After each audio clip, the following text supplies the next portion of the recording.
I was about to get on your case about that, but it's good. You're learning from your mistakes. Yep. Today, I'm today- actually waiting to see that it's recording instead of, immediately Just going. clicking away. Yeah. Today's Mish is superior to yesterday's Mish. That's the right Well, attitude. That's how it usually goes, Yeah, right. Yeah. We'll Okay. definitely do a more thorough Is recap it weird? this I'm time. excited to go to school. Like, Right, I've never been so excited for school in my life. Right? right. You've got your letter to Hogwarts. It's happening. Yeah, Um, right? You I got just- a book you I got to return. Yeah. I'm gonna have to do this straightly. Frogs helped me try to prepare with basic, like, magical knowledge I should already have. I mean, we're winging this. So, like, Yeah, you're just gonna. I Cool. feel like halfway through the first year, you're just gonna see me stockpiling small arms and writing manifestos. Gonna do a school shooting at Hogwarts. hey, I suppose Emperors can't lose. I'm hoping to wow them with whatever kind of power I got going on. Like, that's all I got going for me. Caroline, you look excited at the thought of a Hogwarts school shooting. Did that one do it for you? No, I said, oh my Man. god. No, if Hogwarts was real and I got to attend, that whole place ain't ready. It is not ready for Yeah. the chaos that I would. Oh man. Oh yeah, I still exactly. the Key and Peele skit about Hogwarts in the ghetto. Yes. I mean, I would like. I'd be absorbing all the magic. I'd be reading all the books. I'd definitely be in the restricted section. I mean, chaos. Yeah. I would So- absolutely. There's so I would many absolutely be demerits. Just demerit after Right. demerit, right. I cost my whoever I belong to points lost all the time. 10 points here, 10 points there, 15 points every time. They'd hate me. It's okay. I'd be the only one enjoying the history class. The history, no, but like history class is the best class. I mean, I do history over maths any fucking day of the week. Yes. I feel Fuck like math. I mean, sure. Yeah. I History. feel like Aerith. I feel like Aerith is a more unhinged version of Hermione.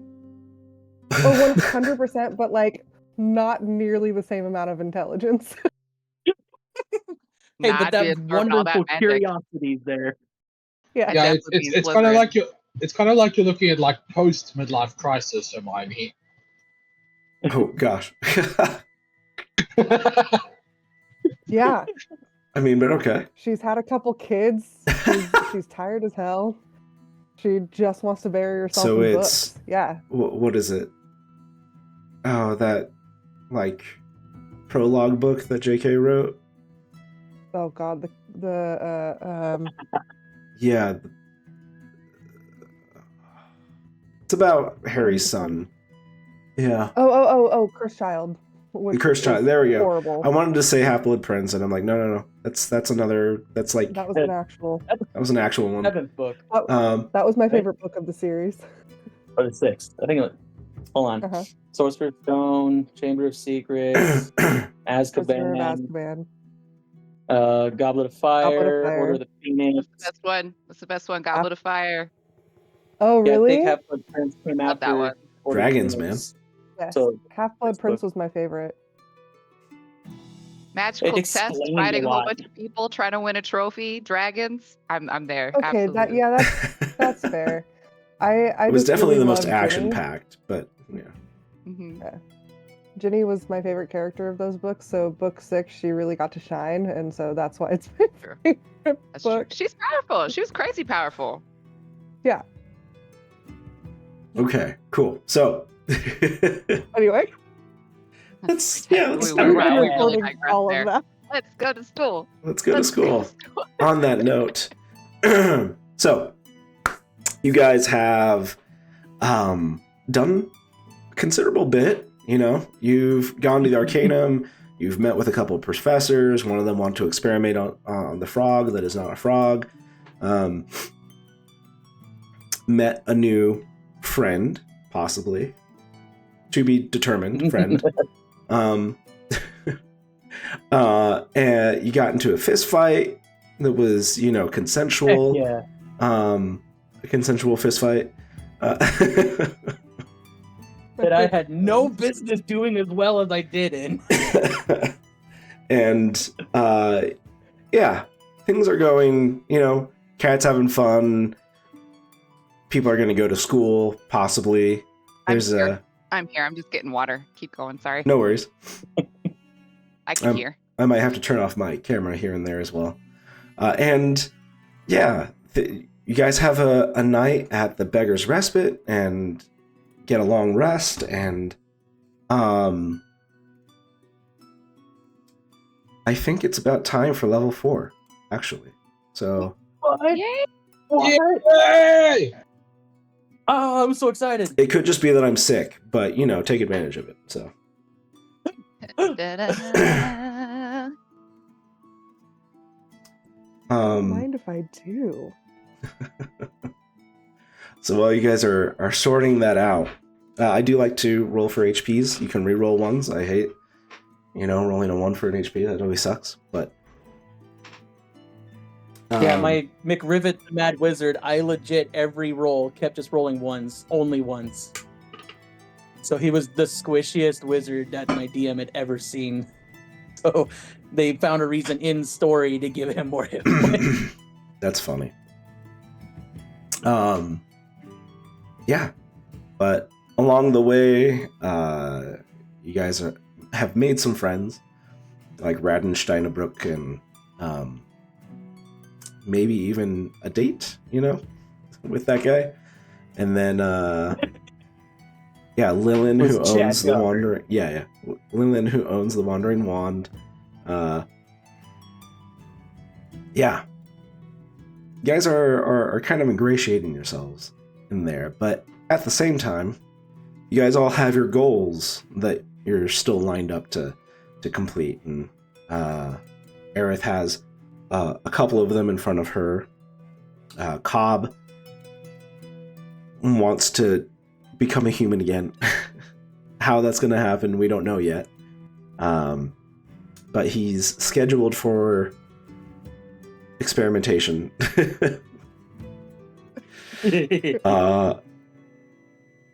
Yeah, I can't quite say it's a clinical visit, but it might be. Who knows? And then, sort of around the same time, we have Brixta, who has been kind of recommended. There we go. Recommended that she attend the morning exam for new students. And yeah. Yeah, because when I accidentally fell through that window, I was like, I need all the knowledge about magic. And he was like, you should attend this school. And I said, absolutely. And then I saw a fist fight and Yeah. a door. A door. Got away Yep. from me. Yeah. A magic door. So what do you guys... it is morning. You guys are awake and refreshed and, more Oatmeal. experience. I'm ready to go. I'm ready to go to get test. I'm like eating. I'm like, let's go, guys. I'm so excited. Shove the That- food. Like, let's that's go. Hurry up. We're gonna Oatmeal play. is precisely what you wanted. More because you didn't know Yeah, to you guys ask for fired something yourself else. up, you know? Yeah. It's got like berries and stuff in it. It's the Yeah. good kind of oatmeal. It's, Yeah, it's it's- good. It's yeah. good. It's really stuff. good. Still has that healthy taste to Aerith it, has, but like- Like, come on, guys, let's go. Got test. Aerith Cat's has finishing a, his meal of a tiny bird. Nice. Aerith's got a baked brie with like fresh berries that she's just digging into, and I think she's just like looking between her 3 companions and being like, "Does anybody want like extra health today? Do you want like a blessing? What can I do to help you with your school stuff?" I don't even know what to expect. I'm just gonna show up as is and see what happens. It's kind of my jam. Yeah, I'm good too. Cobb? To be honest with you, I think we should be good. Out of character, I'm just trying to figure out how the fuck I level up hit points on D&D Beyond. So oh you shit, I forgot about that. so you go into your HP. so when you're in your Uh. character sheet, you go to manage, manage levels. It'll take you to the class tab. This is not the right person, but from here you would hit the blue manage HP, and then you would just update Oh, the there we rolled go. HP with you would increase it by the number you rolled. Here we go. Do I just roll a random dice online? Yeah, you can roll. For you, it'd be a d6. So Okay, let's see how terribly I do. I rolled a 7 on my D8. nice. Over 30 hit points now, baby. Hey, Well, I just re-rolled a 1, but then I got a 2, so room for improvement. So I'll go with that. okay. It's true to frog form, you know. Yeah, I Where is know. the level up button? You're now the beefiest frog there ever was. So 25 hit points at level 4. That's pathetic. You're Oh, go to also it's Bill. very Really wizardy. yeah. Yeah. You Okay. also get your con. Yep. The con gets added automatically when you level up, but yeah. So, all right. So you guys break your fast. Anything else you're doing in the morning? You've got a little bit of time before you need to be there, but you know, we can also just roll right there. I think we There's should nothing else probably that be I good. need to do. Yeah.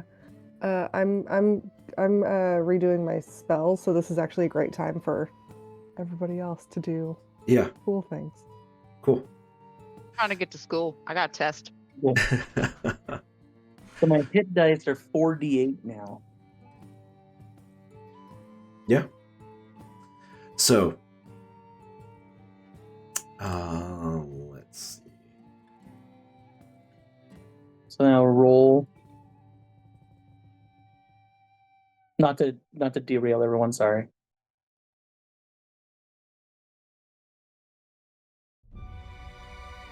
I'm absolutely taking a large reduce. I'm going to turn myself into a human-sized frog and beat people up. Okay.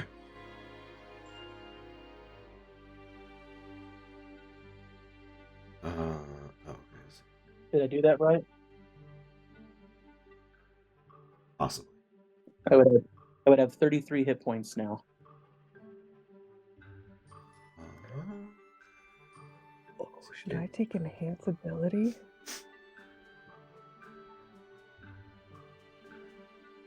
Okay, I don't think it goes to the game log, so I can't see it, but that's okay. I trust you. Oh, right.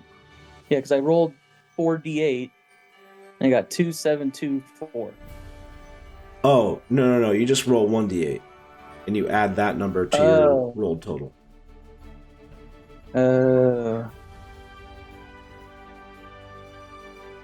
Okay.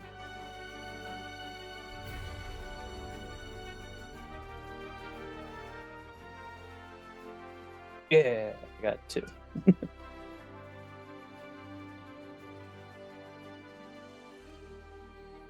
You got 2? So now I'm 28 max.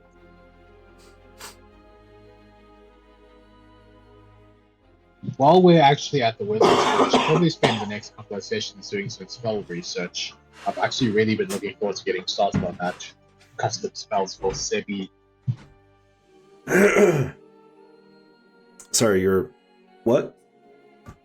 I said, while we're actually at the academy, this would probably be a really good time to get started on some custom spells, actually. Possibly. Yeah. Yeah. So, okay. Since everybody is more or less just willing to go with it,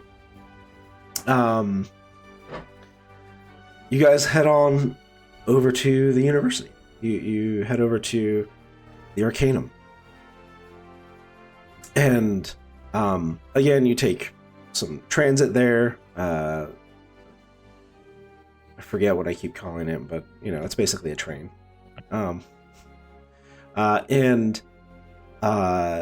you end up on the Arcanum grounds, and again, it's very beautiful and lush, and not exactly what you would expect in such an urban city. It feels like you're out in the woods somewhere in the countryside.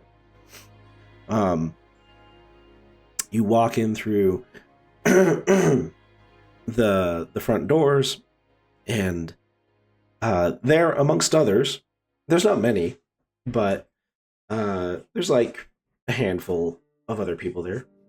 Say like 4 other people who are just kind of waiting in the lobby for someone to come get them. And yeah.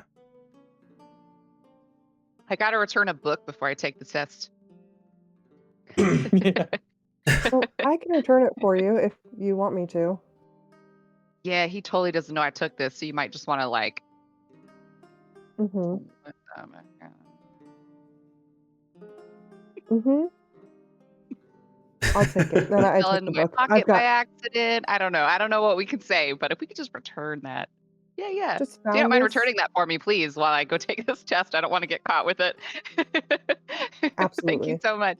And I'll Of like course. slip this book, a sleight of hand. Yeah, I don't know. Like I am trying to slip this to her, like so Sure, nobody yeah. sees No, me doing nobody's it. really watching. Like, I mean, Okay, great.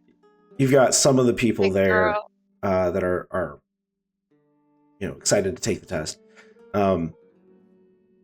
They might be looking at the newcomers, but you don't see anybody that seems like faculty here. Oh, great. Yeah. I don't know how like high up that professor we met was or anything like that. So I just definitely don't want to get caught with this book because I did not ask. I 100% borrowed it. Now I'm sure he probably knows I did, but she doesn't know that. So Right. You know. Yeah. Okay. And so you wait for a little bit of time, and yeah, you have time to mingle if you would like, or not. You can stay to yourselves. Many of them seem to be keeping to themselves. Mages, well, depending, can kind of be a little self-focused, I suppose. So, I'm just yeah. kind of repeating the information I got from the book that I got from Frog. Like I'm trying to mentally prepare for this test. She doesn't know what to expect, but she is very excited. So she's probably like at the front, ready Okay. to volunteer tribute, you know? Yeah. Get in there. All right. Well, the first you hear footsteps coming down the hallway, and then it turns up onto this hall that you're currently in, and you see that it is Professor Thornwood, and she's just kind of, got her very long, luscious, wavy hair and the big, oversized hat. It looks like pretty much the same as before.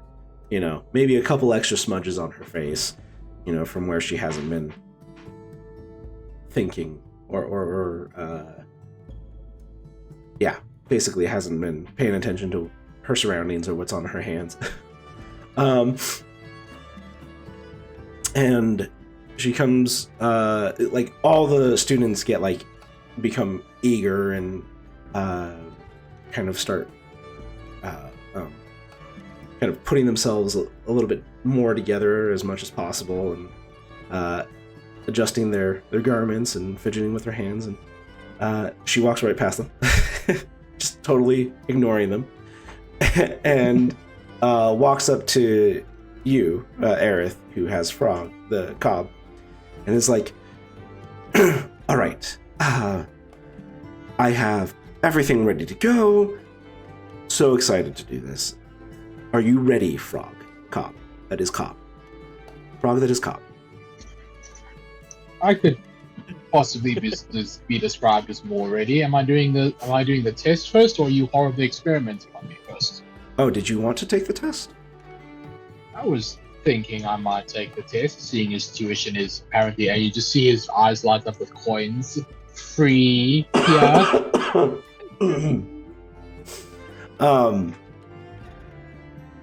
She looks visibly dejected. She's just like, but I had everything ready. Can I take the test another time? I mean, it's offered every week, so I mean, you're good to You come don't know what back she's if you gonna do want to your to. cloaca. Take the test first. I'm just You don't know what she's gonna do to you. Come on. I'm just thinking that if she can fucking fix me, and I kind of turn to Brickstone, like this shit might be easier if I have hands again. Dude, she doesn't know how to fix you. She doesn't even know what you did. And I kind of just turn to Professor Wilbur, and my friend doesn't trust you. What did you do to her? As far as I understand, Why? I was carrying you away. I don't understand it either. Oh, I it's because kinda- he said put me down and you didn't. You know, consent. I kind of just turn to Brickstone, like Brickstone, don't worry. I appreciate you for having my back, but I think Professor Wormwood is the local weirdo. Every college has one of them. They're normally harmless, you know. It's Relatively. Thornwood. It's Wormwood or Thornwood? Thornwood. Wormwood would have been so much cooler, but okay. I did not pick my name. Which is regrettable. You should have. What do you think? Actually, he scoffs. There you go. You think Cobb? You think Cobb is my real name? A random frog with a single word for a name. You think I'm working under my real name here? And he kind of just laughs at her. This is the only name you've told me, so I expected that it was. Yes, and it's gonna Oh, stay you that way. told me too. It's gonna stay that way for the foreseeable future. What's Right. like everybody's reaction around us? This professor is literally talking to a frog that's actually talking back. Like, what's the Right. Yeah. room like? She is totally ignoring any of them. Like they don't exist for as far as she's concerned. And so everybody else looks very confused. Some of them look like shocked that there's a talking frog. And others are just kind of like trying to keep it cool. You can roll an insight check if you wanted to know more. But Brickstone or Cobb? Yeah. anyone. Oh, nat 20, baby, 24. Wow. Nice. I'm insightful this morning. I'm so excited for class. Okay, I'm leveled up now. Hey, Nice. Took me a while. Yeah, like, you know that there's some that are trying to be a cool cucumber, but they're just still a cucumber. And as in, like, they're an awkward young mage that's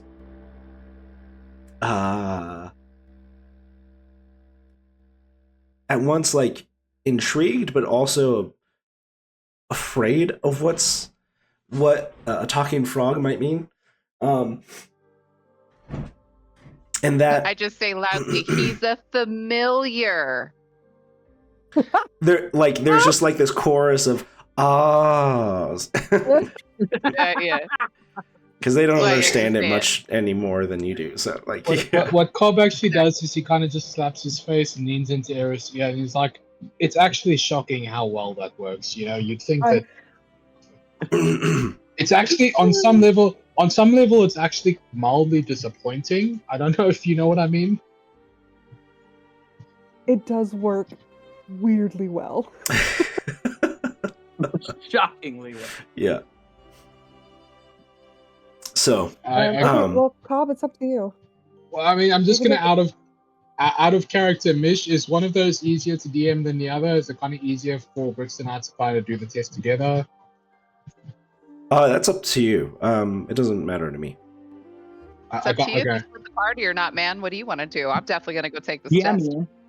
You know, on the one In hand, fact, Chad's interested too. He wants to take the test. on the one hand, it would be really nice to be the center of attention for a while. On the other hand, I'm actually really curious what the test is. Professor Wormwood, you may leave. I will grace you with my presence at a different time. Oh my gosh. Captain's campaign's Thornwood, going to be but- keeping people from killing our frog friend. But okay. I mean, I guess if you don't want to figure it out, then we can delay. Thank you. I actually will come and see you as soon as the test is over. Hopefully I pass, but I do just want to get this done so I don't have to wait another week. Thank you for your consideration. I kind of just whispered to Brixter as she's leaving. See, I told you she's a weirdo. They don't get offended. There's one of them in every fucking university. Professor Thornwood, about how long does the test usually take? It really depends on the interview at the end, but the practical exam is usually really quick. The written exam is usually about an hour, and then, yeah, it depends on the interview. Oh, so the interview is important. Is the interview the most important component? What happens in this interview? It's blind. It's up to the proctor. I would recommend being on your Mysterious. best behavior, Cobb. I'm always on my best behavior. Do you have any idea how much I'm toning myself down these days? I'm normally so much worse. You may want to shift the dial 1 or 2 to the left then, just to be safe. Oh my god, fine. And I turned to Professor Thornwood, all joking aside. Sorry for the inconvenience. I didn't realize stuff was already prepped. I will genuinely come and see you as soon as the test is over. And I kind of turn to Aerith and I go, "Kate, I was going to say that anyway. Now you've made me seem disingenuous by adding a fucking placeholder in front of it. Now I look like a disingenuous asshole because of you and your knife years." Mm.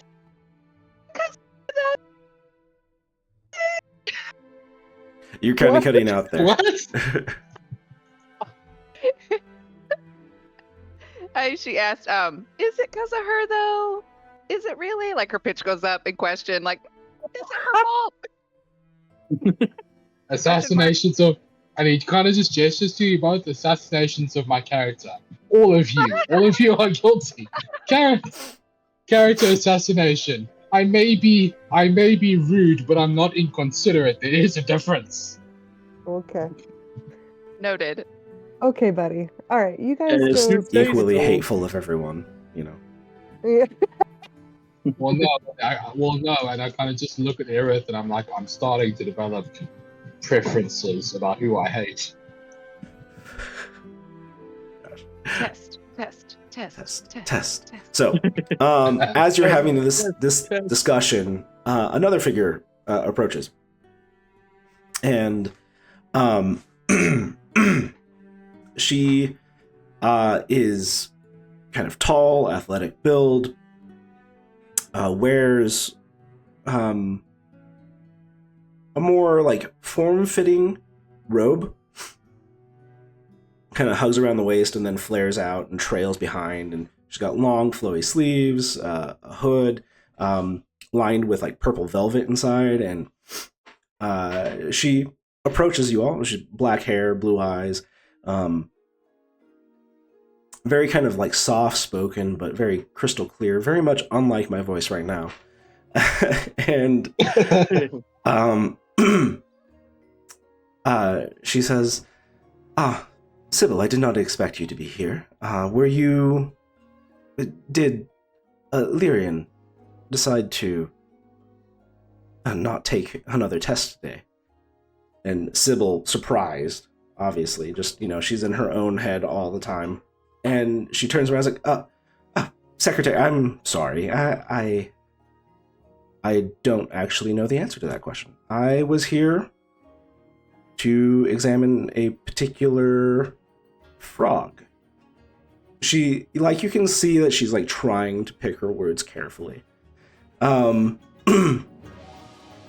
struggling to do so, because it's very much like everything's like on display for her. Basically, she doesn't see any rhyme or reason to keep things hidden or secret. So usually, yeah, Pop kind of just raises his hand and says, "Yeah, sorry about that. Miscommunication on the scheduling was probably my fault. Apologies." Oh dear, we have an awakened among us. Is I was not aware that there was another in the city. Another? Who's the other? Well, I mean, the city does track magical phenomenon quite rigorously, and so we know a decent amount about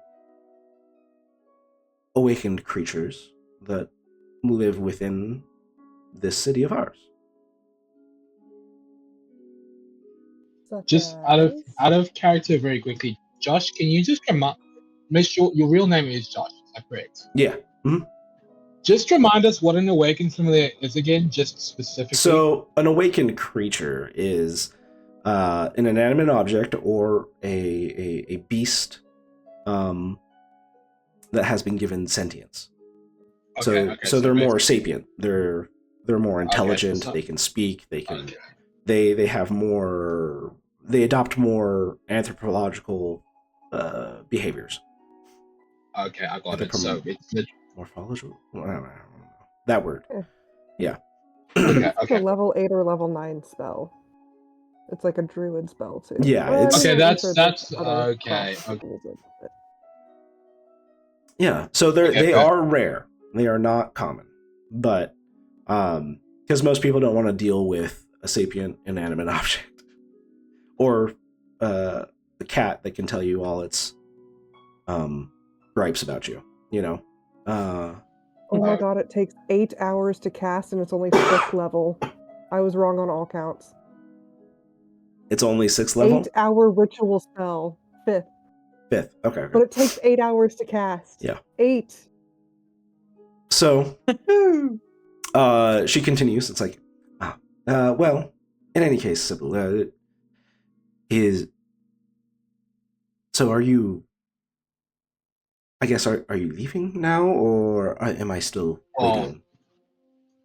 Oh no, we were well. The one thing that we had to get done here was me speaking to Professor Thornwood about certain stuff going on, and then we're also here, me and my friend over there, for the test, the examination.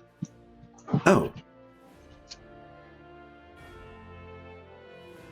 An awakened creature with enthusiastically with his hands just flapping around. a spark. Interesting. Okay. Well, far be it from me to crush any dreams. That's not ominous at all. Thank you for that. Well, you're our first awakened creature that has ever decided to take our test. It is not common for the awakened to have that spark of magic. So, does that mean that if I do well, I'll get like an inspiring movie made about me that's about all like overcoming discrimination and being progressive and all those good things you university people like? Does that pay well? It's during this conversation that Professor Thornwood does excuse herself, and she moves off, quickly diverting her attentions to whatever else occupies her mind. And the secretary, she says, "I don't know what a movie is. Are you having? Do you need to move? Like, you could hop around if you wanted. Watch for people's steps, but Sorry, mother. Sorry, Professor. Don't mind me. I'm just having a bit of an interdimensional stroke. Don't mind me. No. Yeah. And it's about this time that another woman comes into view. She looks half elven, kind of fair hair, and looks like it was hurriedly put into, like a messy bun. Looks slightly disheveled, a little absent in the eyes. Not quite like Sybil, where it's, everything's very closed off, just kind of absent, thinking to herself. But more like she has too many things on her consciousness, I guess. Like too many things to consider. And she comes up to the party, the gathering of people here, and says, Oh, secretary, you're here. I'm sorry, I'm running late. Things, there were things, and and the secretary says, yes, there usually are.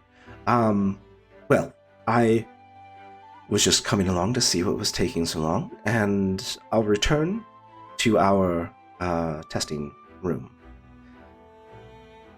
All of you, welcome to the Arcanum, and we hope that you will all succeed. And she turns away and walks off. And then the other woman turns to you all and says, hello, my name is Professor Orndale, and I will be one of your proctors today. So, before we get going, allow me to explain the structure of this exam. First, there will be a testing of magical power. How much you have, how much you are capable of. In this test, we will not only test if you have a spark, but are also will ask you to perform several spells that you know. From that point onward, we will go into our examination of your understanding of the arcane. And from there, we will just ask you to write down what you know. After that, and this is perhaps the highest weighted part of the exam, is the interview, where we will review your performances thus far and ask you questions. Okay. Are there any questions? Who is all taking the? Sorry, what did you say? Do I have to write? Yes, that is a part of the exam. I did say. Sorry, I wasn't paying attention. No, you're okay. I will have to learn to write then. Oh my god. As Kat says, I kind of hop onto his shoulder and I whisper to him, I'm like, mate, I know, I'm fucking scared too. You're gonna fail because you can't fucking write. I'm gonna fail once the interview rolls around and they find out I'm evil. We need to find a way to fix this. Well, you could just not be evil. Yours is easy to fix. Then tell me how to live my fucking life, Kat.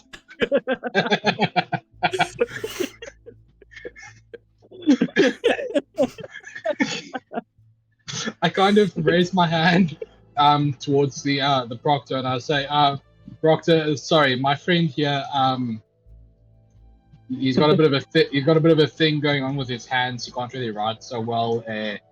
Is it possible, if it's not a bother, we get somebody to possibly transcribe for him? Sorry about that. No, unfortunately, you will have to do your best, but we will take it into consideration. Sorry, mate, you're fucked. You better do really well. Like now. Please, all of you, follow me this way, and she will take you a totally different direction from where you went to. Oh, yes. Right before they leave, it's a toss-up. I think I'm gonna pat on the shoulder and say, "You got this," and give him guidance. So guidance only lasts for a minute, if I understand correctly. The worst part is I'm calling it now that he's gonna draw a bunch of. I'm calling it now when the written exam comes. He's just gonna draw a bunch of stuff in crayon, but he's just gonna absolutely ace the interview and somehow get in with crayon drawings. I'm calling it right now.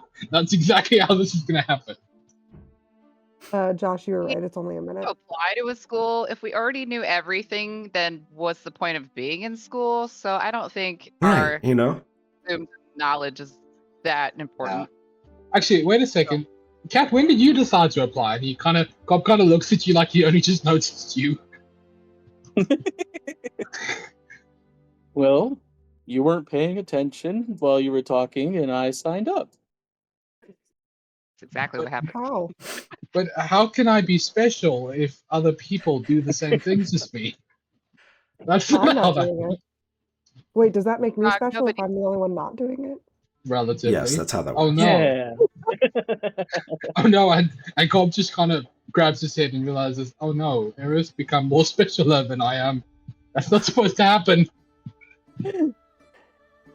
No, I'm only teasing. You guys, good luck on your exam. I'm gonna go find Professor Baladin if I can. What are you planning to chat to Okay. him about it? What are you planning to talk to him about in the meantime? Have fun, friend.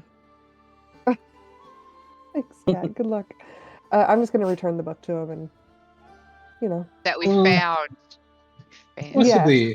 Possibly given and Cobb kind of just whispers at you, given certain events with priests. You know, maybe you might find the Arcanum has some kind of business with priests. You know, I don't know how fucking clerics work, but maybe they've had dealings with them before. Maybe he might know where to find them, how to track them down, what they've been doing lately, if there's any irregularities. You know, these people talk. Yeah. No, that's a good idea. Yeah, I might also See, ask Frog about. friend, that's how easy it is to not be evil. That was nice. Motherfucker! I have that been was having like. quite kind. Did I or did I not give you like helpful hypnosis in that one alleyway Mhm. so that you could have clarity? I can't be nice. And he kind of just starts coming on you. No, you have absolutely been. Oh, Frog nice. friend. Yeah, no, you're fine. Don't patronize me. We tease you because we love you. I tease you because I hate you. Oh, yeah, you say that. It's his form of love. I know It's your his love language, love buddy. language. Yeah. Yeah, That's a lot of bullying people. is his love language. Yeah. He only bullies those yeah. who he loves. Yeah. Yeah, people who actually irritate me don't tend to live long enough to get bullied. But it just Well- grumbles and crosses his arms. Aerith, why don't you just take this test with us? And I'll take the test. Maybe we'll all get in, and then we'll just visit Thornwood and give Yeah. him his book back or whatever his name was. And, And why don't you just test with us? Fuck it. Okay, why- Also, yeah, it might be my former merchant background speaking, but it might also be we might also save a lot of money on rent if they give us accommodations and you stay with us. And you kind of Also, just you see don't Cobb. want that god magic anyway. Yeah, become an arcane caster. Be one of the cool kids. You know? Got that Well, nature she can magic. already throw firebolt. That's pretty cool. schooling- Yeah, traditional schooling has never really worked for me. Been around 200 something years. I've tried pretty much everything. I learn better when it's self-learning, not taught in the classroom. But I do appreciate your invitation. But no, thank you. I'm good. Thank you. You guys have fun though. Test. Okay. I don't know if I can drag the professor to this test, but I'm close to it. No, she gathers you all up, and just kind of like leads you down to the test taking area. And so in this navigating through the halls, it feels kind of like a maze. She's taking, kind of twists and turns, going down staircases that spiral. Some of them feel like they're at odd angles. Some of it feels very Etch-a-Sketch, and but then you make it down into a what looks to be like kind of like a Colosseum type arena type deal, and there in the middle on a marble podium, or I guess dais, you see three other figures. One of them is the figure that you saw before, who is apparently the secretary. The other is a dwarf who has his hair kind of back and kind of like a half pony kind of a deal. Very long, manicured beard. It looks like it's starting to silver. but otherwise it is a dark, like chestnut color.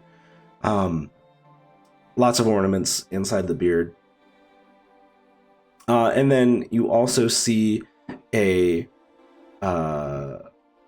elvish gentleman who has like short cropped dark hair and looks like several scars on his face, and but he is immaculately dressed in kind of like what you might assume is like the arcane equivalent of a military suit, or military dress.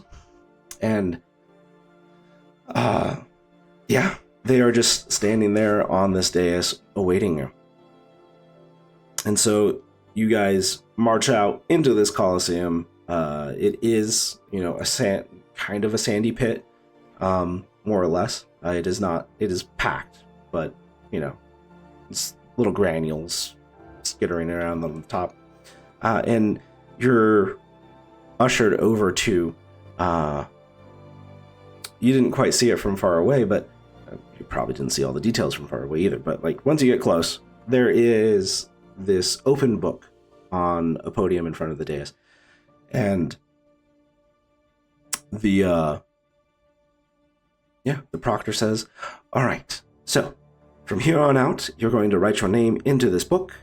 It is going to record that you are taking the test on this day. And in this transaction, you're going to be tested for the spark of magic. So, good luck. And then we'll send you to your seats on the sides of the arena and call you up one by one, whereby we will test how will you perform." So, she joins. Don't worry, Kat. I'll write your name for you. Don't worry, buddy. I can write my name, but that's about it. You say you couldn't write. I don't know. Oh, she does. She does amend write your name as in or make your mark, and then she does join her fellows on the dais. So one by one, you approach this podium, this book, and you students write their name or make their mark. And who's first among you to go ahead and write into the book? Oh yeah, I'm marching forward, man. I'm stoked to be here. Let's do this. So you write your name, You're Brixta, right. and Yeah.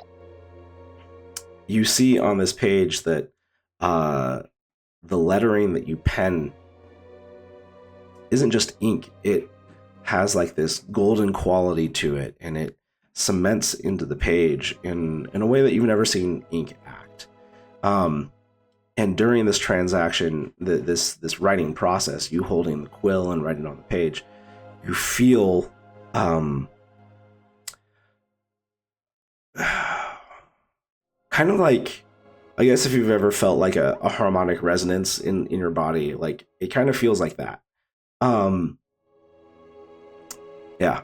And I go, huh? Yeah. That's weird. Right, yeah, it's a weird tingly sensation, and it's gone the moment you put the pen down, and there's nothing else flashy that happens there. It just... I'm gonna hand the pen to Kat and been like, it tickles. And I'm gonna just hand him the. I feel like somebody should get a heads up. They're gonna experience that, I guess. So, Kat, you have the opportunity to make your mark. So, Kat is like, I've been practicing. So he writes his name, but he writes it in Leonin, C-A-T. Yeah. Okay. You write your name, but you don't actually feel the tickling sensation. So it doesn't tickle for you. You were told lies. Oh. I didn't feel anything. So Maybe who's you're not carrying ticklish? Frog? Who's Frog, carrying who Cobb? are you sitting on, man? Like He was on my shoulder last, trying to Okay. gum me last time. Yeah.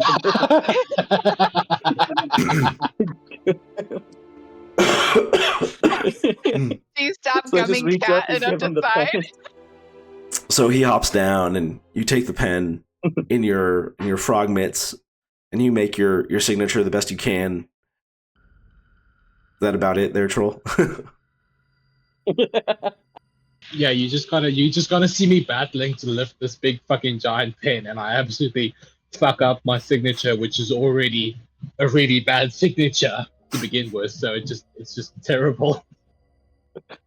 Yeah. And kind of like, well, okay, so you did see this cat. The name does shift from what you understood to be what people called you. And it Mhm. does tell, it does write a different name. It writes your name. Oh. I forgot about that. Did you have one? Because I can give you one. Yeah, he had one before he left the monastery, but he completely forgot it. Okay. Are we Yeah. doing a big reveal? You can keep it to yourself. So, Oh, But no, yeah. I already had it. okay. Yeah, no, Yeah. you can keep it to yourself. I mean, it's basically only for your Oh, okay. eyes. You're the only one to be able to read it. Yep. At least that you know Like, of. oh. So, Yeah. Yeah. Like, I remember that. And I'm not specifically saying my name, so they're all just seeing me point at the book and say, I remember that. yeah. And then you put the pen down, Cobb hops down and tries to put his scrawl on there. And very similarly, Cobb transforms into your actual name. And Oh fuck! I gotta just cover it. Like nobody look, nobody blow my You got fucking cover. caught by a magic book. And I smudged it. I smudged my name up so It cannot- badly with ink it before cannot be anybody can smudged. see it. Yeah.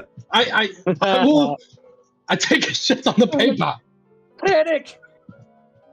I won't do You anything. you evacuate your vent, and it just kind of slides off the page. Like this paper does not want to take anything but the ink that it was designed to take. None of you look. All Did that And- it effort. tickle when you signed it? As you are writing and holding the pen, you do feel like this resonance inside your body. Stupid fucking magic paper blowing my cover. I No. warned you. What do you And mean you the won't? secretary Magic steps paper, come on. forward and like waves her hand and basically just brushes you off of the podium. And Can she's I like, catch him? yeah. Catch my friend? Yeah. Okay. And she says, please, no defecating on the book. It is very rude. Bob, you promised Aerith you'd behave. Defecating on books is definitely not behaving. It's actually considered extremely polite in Amtia. I'll have you know. I'm gonna put him on my shoulder.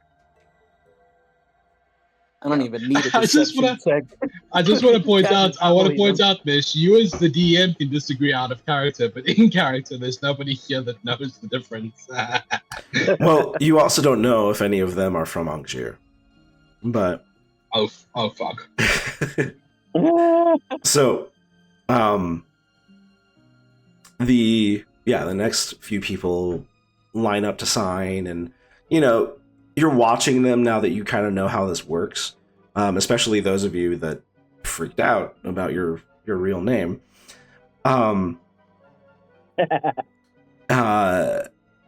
You're getting like some of them don't make any visible what am I looking? What's the word I'm looking for? Any visible reactions? There we go. But some of them do. They seem shocked. It's like, oh, okay, interesting. And that test goes away, and Professor Orndale shows you where your seats are, which are around the arena, and she calls them in order that they were written in the book. And so you get to see some displays of magic that you haven't ever seen before. You know, like things that, you know, like acid arrows and lightning bolts and conjuring storms and gusts of wind and you know, ice knives and any number of things, right? But then it gets to Brixta's turn, and you are called to the podium, or well, to the dais, and or rather to the arena. Let me continue to correct myself. And I'm gonna put Cop down on the desk I was sitting at, and you know, I'm gonna walk forward with some eyes closed, head first, can't lose mentality. You know, just Okay. You Yeah. hear Cat Do go, "Go, smart friend, go!" thanks, man, thanks. Exactly. So with confidence, you step out onto the arena, and without really any direction, they're just awaiting you to perform your spells. The best you got. Right, the best. They want the best. Okay. Show them what you can And on do. this Is day, the essentially nuke went off. the idea that Professor Orndale gave you was like, show us what you can do. You know. Yeah. Cool. So I'm gonna walk right up to the dais and cast Dragon Breath and just like flame it right in front of all three judges. Just like super close to their faces, but not touching them. Just open my mouth and I breathe dragon fire. Just not that I know it's dragon fire, but you know, there we go. Yeah. And so- it'll be fire. It'll be actual gold fire. Yeah. Okay. Yeah. What does it look like to cast the spell for you? I gotta touch myself, and then it's a 15-foot cone of a type, and this time I've chosen flame just because Well, I like, think her performing nature is gonna come through. in terms of like performing Yeah. the spell. What are like the instinctual things that you do to perform the spell? Oh, I think she got like taps her chest like this, like she's got a burp, and then she'll just lean forward and just like a dragon would, not knowing what that is. She's relying on instinct here. Just breathes the flame out and waits. Okay. Yeah. So you do see that there is like, as the fire meets the edge of the dais, it's like it's blowing across this glass orb as it meets a shield, essentially, and just kind of hits the shield, warms it up a bit. You see kind of like this halo of bluish purple energy around it. Then and you see I cast chromatic orb. Oh, sorry. Go ahead. Sorry. I Oh was yeah, just gonna no. unleash all kinds You of just magic. you Sorry. just see that the proctors are taking notes, and you are free to continue with whatever you choose. I then cast chromatic orb at first level this time because the other one was second level, Mhm. and I use lightning and I'll throw it into those shields. Since now I know there are shields there, just smash them at face level. Okay. And then I'll use a cantrip, which is Sorceress Burst, which no one has used in front of her yet. Energy type poison, and that'll hit the shields as well. You know what? Let me see if I roll an 8. 'Cause if I roll an 8, it'll like do extra stuff. I rolled a 1. That's not an 8. Okay, so the damage type is 1. But if I roll like an 8, I get an extra. I get an extra 1. The potential is there for it to do extra damage out of nowhere. I rolled a 1. I rolled 1. Crap. Yeah, sorcerers. Yeah, I've never seen that spell before. I'm excited to use it. And then I'll use another cantrip, and all the torches in the room, I'm gonna snuff them out with control flame. Just show my absolute dominion over fire. So And then you I'll can wait. reach the ones within 60 feet of you, and you just snuff them out. Snuff them out, and then I look at them and wait.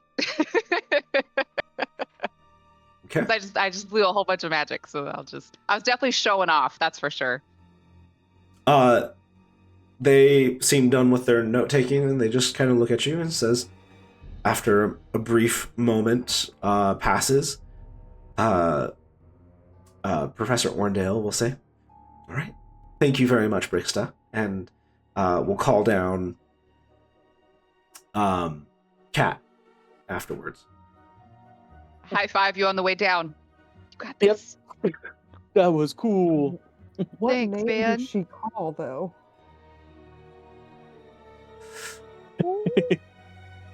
That's a question. That's a question. Ooh. There, I'll send it to you in the. I think she would say Cat. You do? Mhm. Okay. That's very polite of her. Yeah. Okay, so Cat excitedly like leaps up, does a leap right to where he's supposed to be. And then he like waves and does like a bow. Mm-hmm. And then immediately starts doing different martial arts poses, and each time he stops, a different element comes out of his hand. So like fire, earth, and then water. And he's like doing flips and stuff, and then he finally stops and does a smoke screen on the ground. And when the smoke screen clears, there's little sculptures of himself made out of fire and stone, and they're fighting each other. Okay. That's cool. Yeah. And again, And they're then they all taking stop, notes, and and then all of them bow. that's funny. So they are just taking notes, and as you finish, and it seems like there's nothing else left, they thank you for your performance and call down Cobb. You got this, frog friend.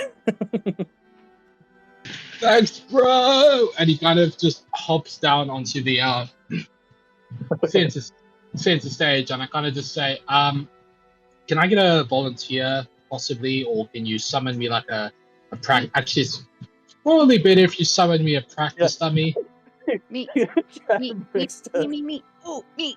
Okay, I've got. They It's have dangerous. a dummy for this purpose, and so they do Yeah, just summon this just little stone statuette. perfect. It's just to clarify: is this in a dummy? Is this a semi-living dummy that I can demonstrate an illusion spell on? Living dummy? Like, as in out of character, if I should I cast Cause Sphere on this, or if I wanted to show off Cause Sphere, would I kind of have to say to Cat, take one for the team? Okay, I see. Yeah, so they will say, cast whatever you wish onto the statue. It will be React sufficient. accordingly. Yeah, it'll. Okay. It's going to react accordingly. Essentially, is what they're getting at. Okay, so what I'd first do is I cast Cause Sphere on the statue. Okay.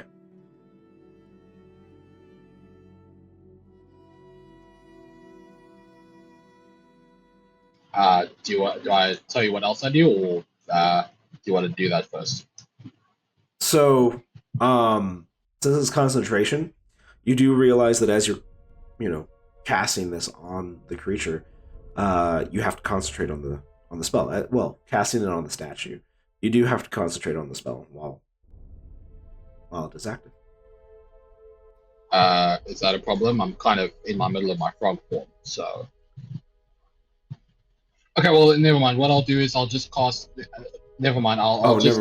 Wait, call- hang on. It is concentration. Okay. So what I'll do is I'll just cast Enlarge Reduce on myself, and I'll kind of double I'll kind of turn myself from small to medium. Then what I'll do is I'll turn myself invisible. Then I will finish off by doing a few magic missiles just into the air above me. Okay.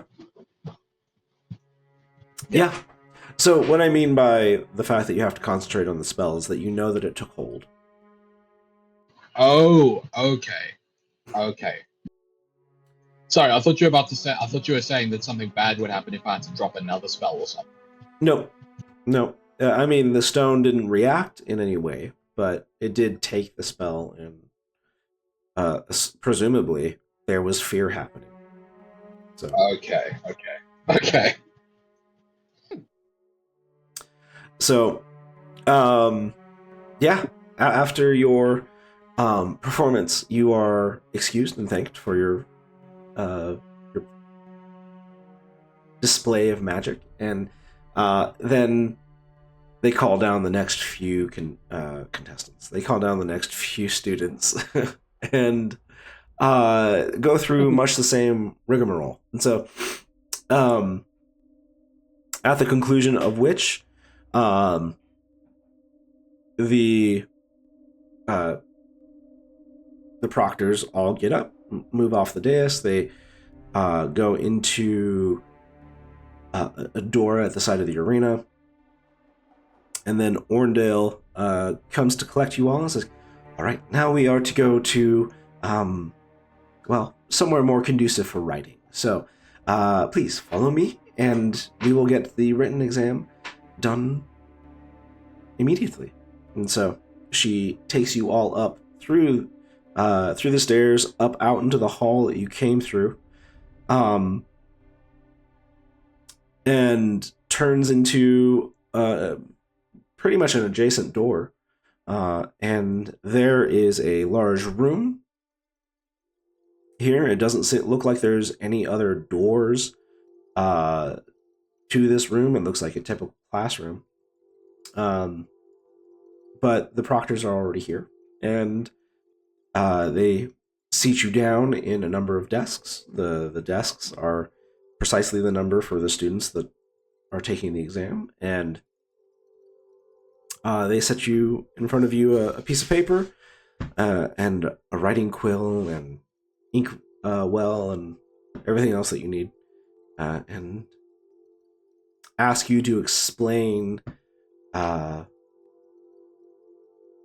the basics of the arcane. Like, what is the arcane?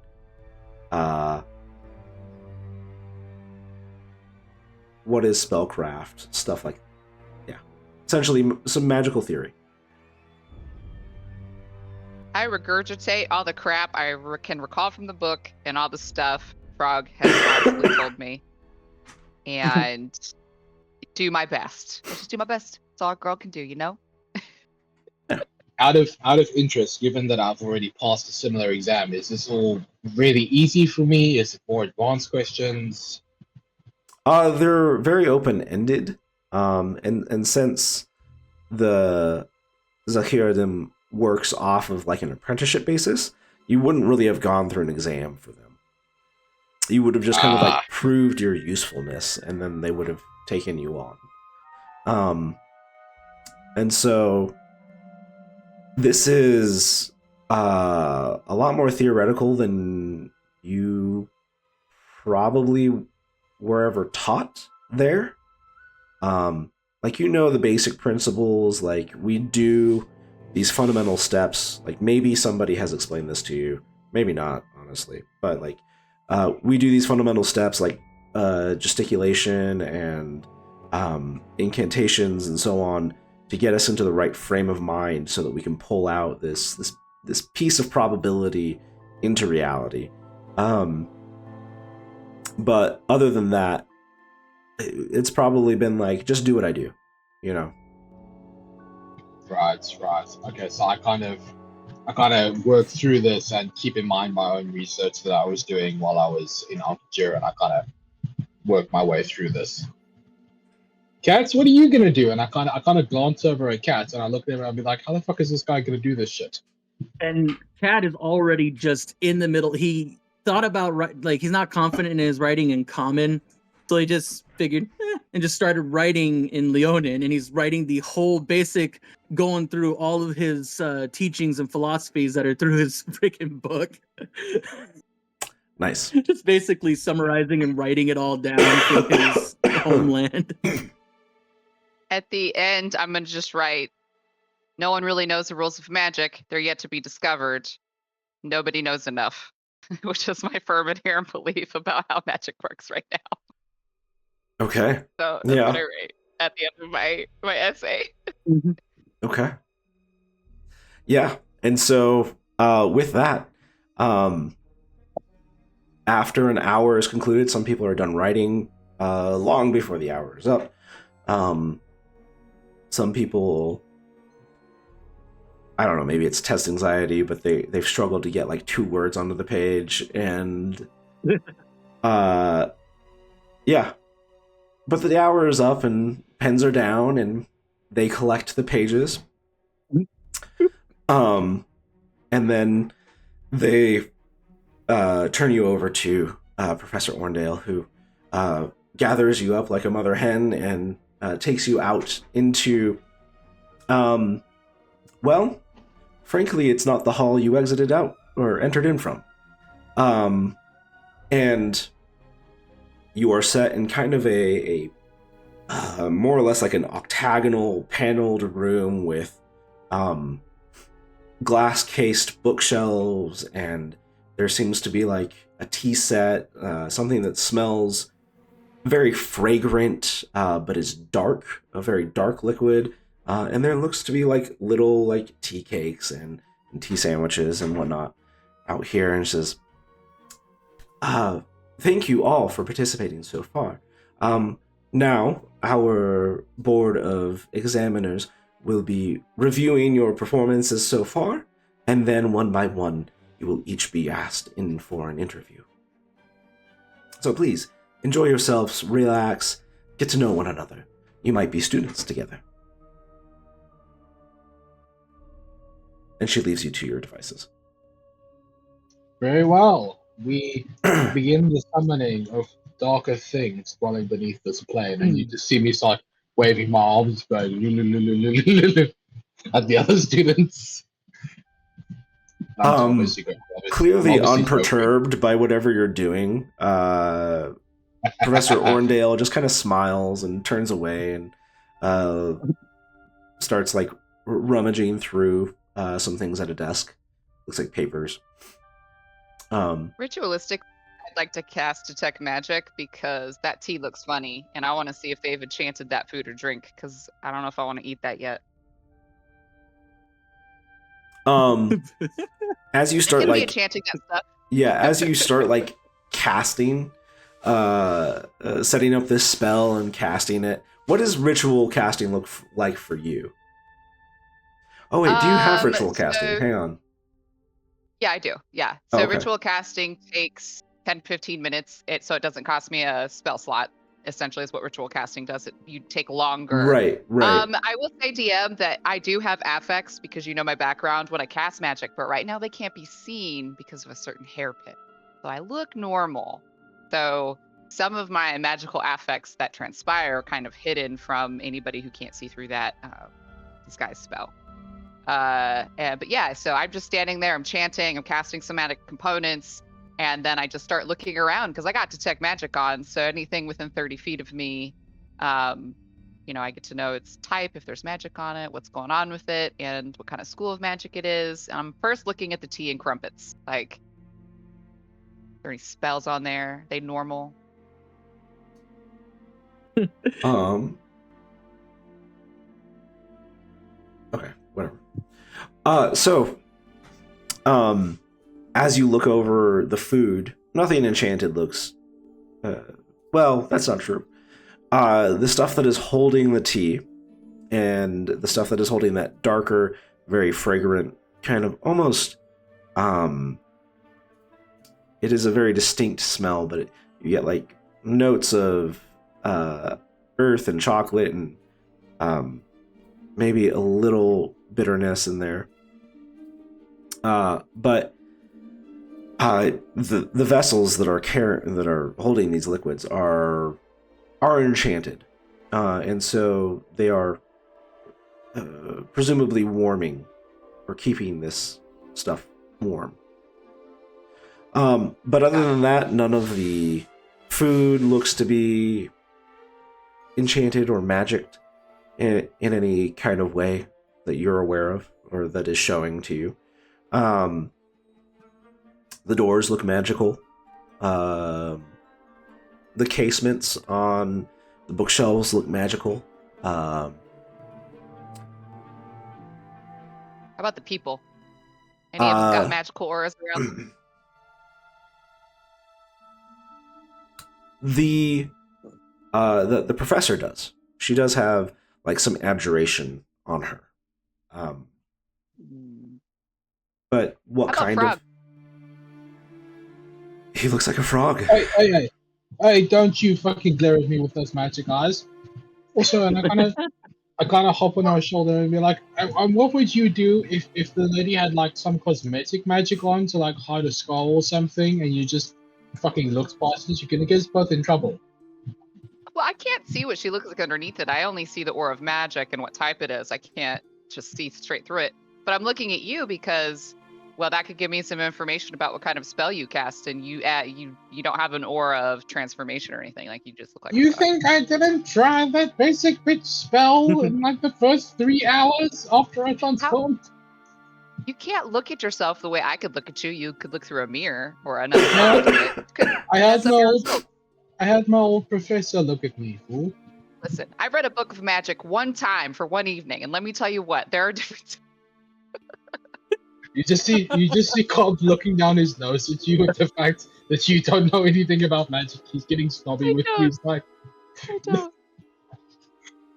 he's like, I got in my chair. I'm laughing so hard. Rickster, I have done research before. I have fucked around with mandrakes. You know nothing of magic. And yet I've given you theories you've never thought of before. This is true, but don't stare at other people's spells. It's rude. Wait, is this like some sort of magical etiquette you're teaching me here? Yes, it's magical etiquette. You're not supposed to stare at other people with detect magic because just now you don't enjoy what magic you detect. Well, that's why you use detect magic. It tells you.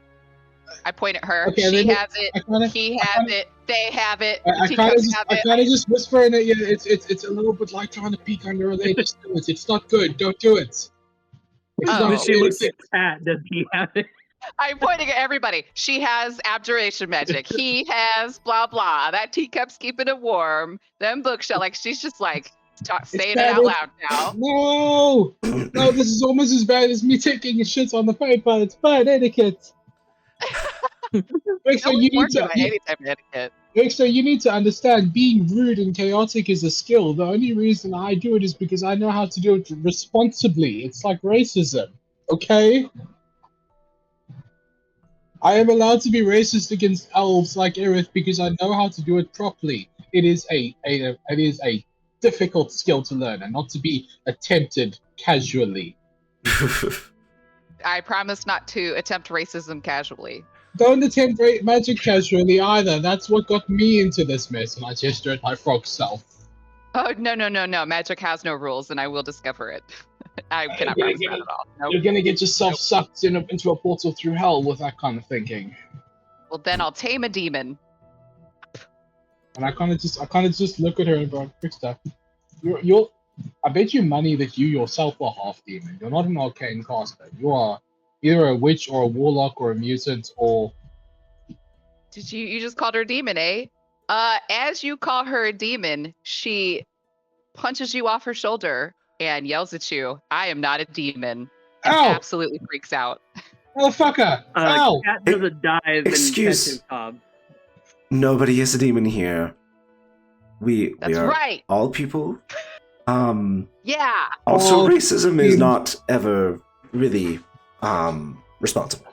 Oh, no. The lady with abjuration said, Half demon. And warlocks, I you know would. what- It is true that taking up space and casting a what could be an unknown spell for many is not. It is not proper etiquette. It could scare many people. Thankfully, you are in safe hands, and should I have seen anything dangerous, I would have shut it down. But just so that you know in the future, just casting random spells, nilly-willy, so to speak, it is not always best for one's health. Yeah, you see what you do, Brickster. You get us in trouble and then you punch me in the face because of how right I am. You're gonna No, get a shot. no. Wait, you're gonna that- get me no, killed. no, Are you kidding me? As soon as my human form is returned to me, you are gonna get such a short punch. Well, I don't think it was undeserved, your punch, but Thank you. there are No, it's Like, real just nodding consequences his to head. social interactions, shall we say. This from we're just gonna ignore her looking at people's skirts. Okay, I see how it is. I see how you people No, operate. no, that You is point not your what I webby did. little fingers at people and call them demons. That's how lynch mobs form, and I they try to didn't kill say- you. So you need to it be was, careful with your words. Slip off the tongue. You know what I meant. Demon, other dimensional entity. I don't mean demon. Reader, person. I mean. Well, not everybody What if- understands the difference, so please keep it to Right, but- yourself. Yep. Short punches are coming. I think a cop, you definitely realized demon's a trigger word. Her response was way out of proportion. Fear filled, very angry. Yeah, but I kind of just put my hands up and I kind of just start making a noise like I'm receiving a prophecy, and I go, I foresee a wedgie in Brixton's future as soon as Cobb is back to his old self. And I foresee demerits. Ooh. Kind of difficult to demerit me if I haven't even been accepted to the school yet. Let's I cross. foresee lunch. Where is it? Let's burn that bridge when we get to it, Professor. That's fair. That's a fair statement. In order to punish me, you are first going to have to gratify me by allowing me to enroll. Is that a sacrifice? She you're turned willing to away as soon as she said demerits, so... So you're just I'm like still- soliloquizing your response to her. You just see me. I just evolve into a conversation about short punches, wedgies, and burning down the school. Yeah. I did punch you. It's fair. Yeah.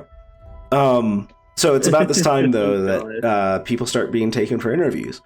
And some of them are short, some of them take like half an hour to an hour. Oh. Do they look happy when they leave, or do they look dejected? How they They look traumatized? when they leave, they also don't return.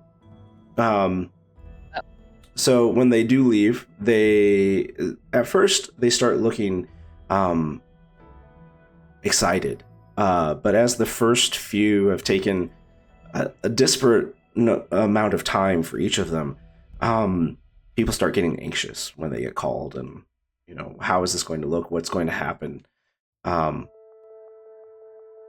Yeah, and so it becomes kind of like just this waiting game amongst the participants here. And then we get to our discussion with or rather the interview with Brixta. There we go. Names. Stop. Yeah. And so for this, I'm actually going to start pulling you guys each into the private channel.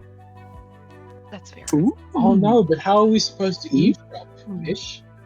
You have to give us the source. You'll get there. Okay.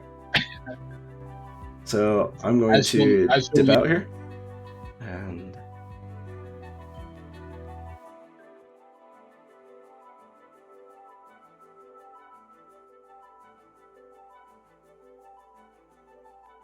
Demon. Oh, You're sorry. fine. Brock was just talking crap. yeah. You're fine. Okay. So this is going to be interesting, I think. Yeah. Okay. So you are ushered into a room that is looks much like the classrooms and other rooms that you've been in. You've got that paneled wood wall. This one looks a little bit more intimate. You see a desk that fits all three of the other proctors. So you have the dwarf, that elf, and the secretary, that seemingly human woman. And in front of them is a chair. And the secretary calls out, is like, please, come sit at the chair. Okay. Do so. Yeah. Brushing off. I like Wusa Frog's demon comments out of my brain. I gotta focus here, you know. Take a seat. Okay. First, allow us to introduce ourselves. I'm sorry we did not do so before. But my name is, oh shoot, what is her name? Sorry, yeah. My name is, Elise Danvis. I am the secretary here at the university. To my colleague to my right is, and he'll say, hello, my name is Garrick Lordship.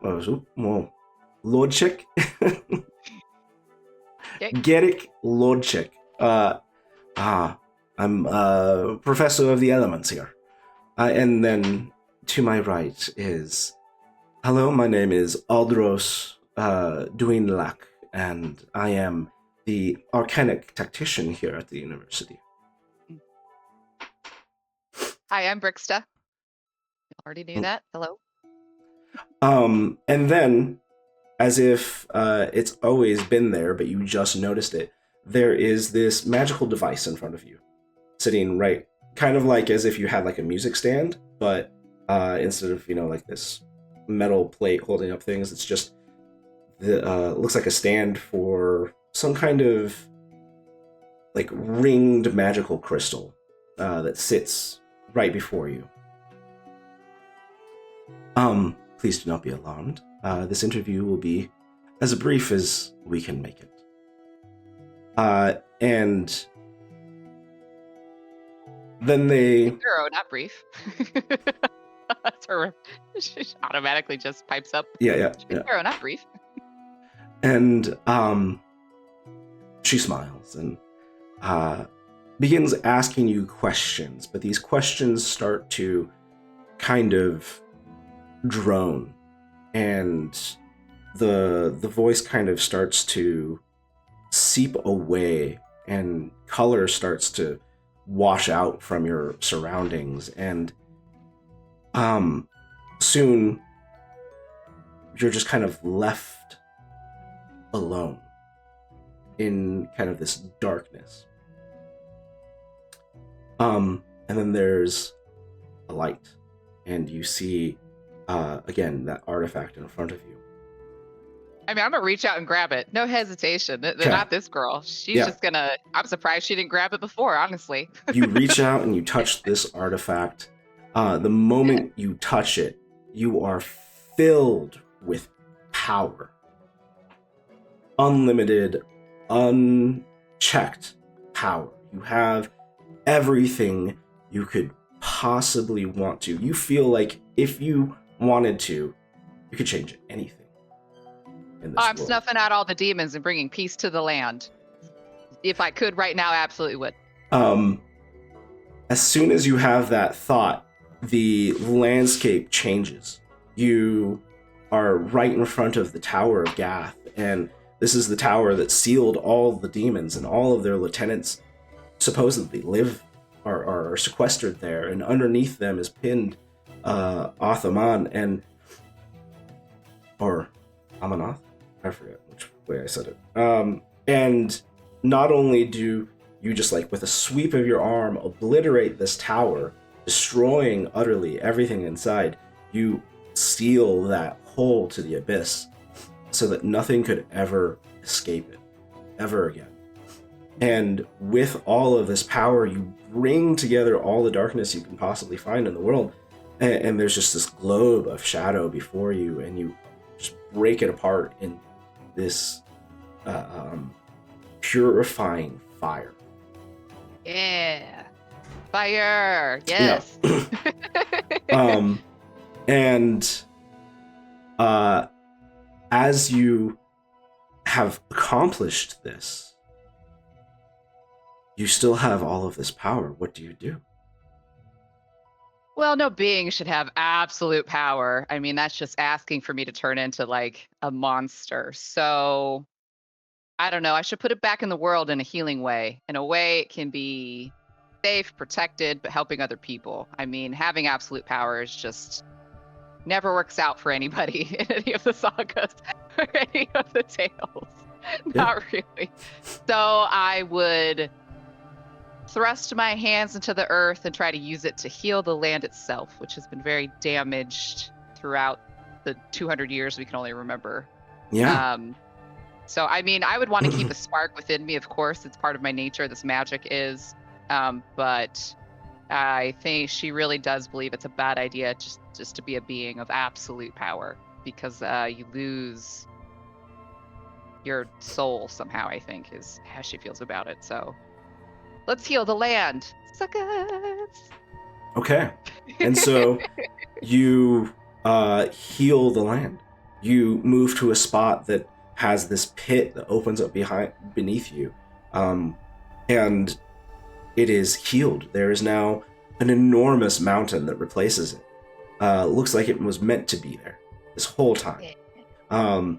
Shattered lands that had fallen in the ocean are raised up. The monstrous, this huge country-sized city just teeming with life, and seems like whatever was affecting it, it no longer shrouds it.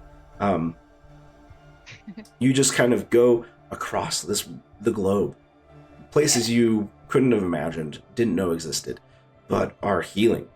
And once that's done, you relinquish the power.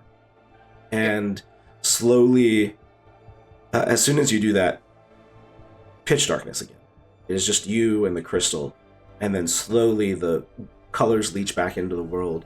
You hear kind of like that wah wah, Charlie Brown wah wah, kind of start reaching your ears, and slowly the wah wah turns into words, and she says, and that is what we do here at the university.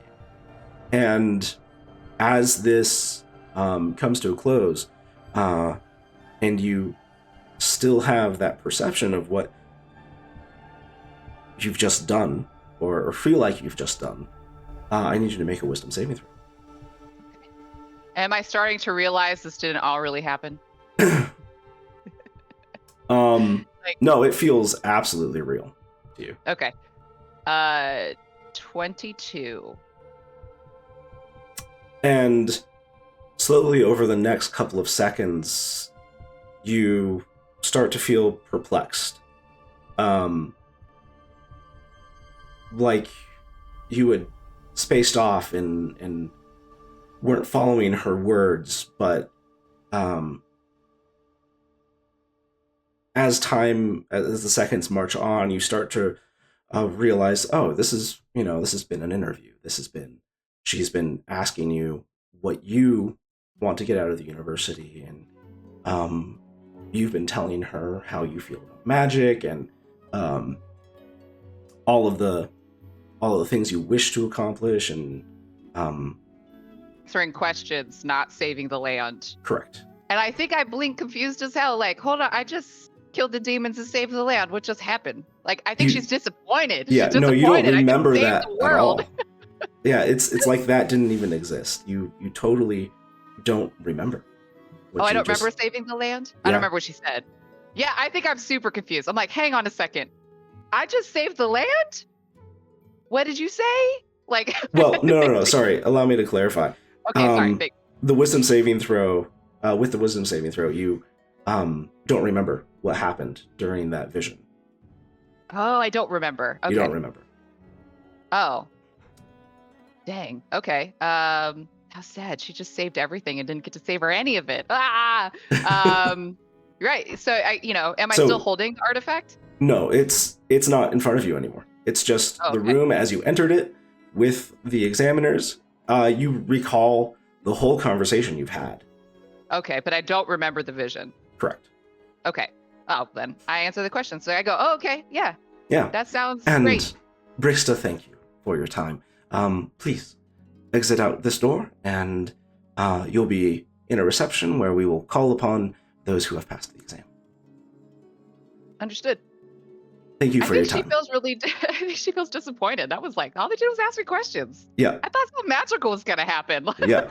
She starts Yep. to leave, a little disappointed. Yeah, like, oh, I thought this was gonna be magical. Okay, Yeah. that's it. All right. Yeah. She And then gets up. Exactly. Yeah. Yeah.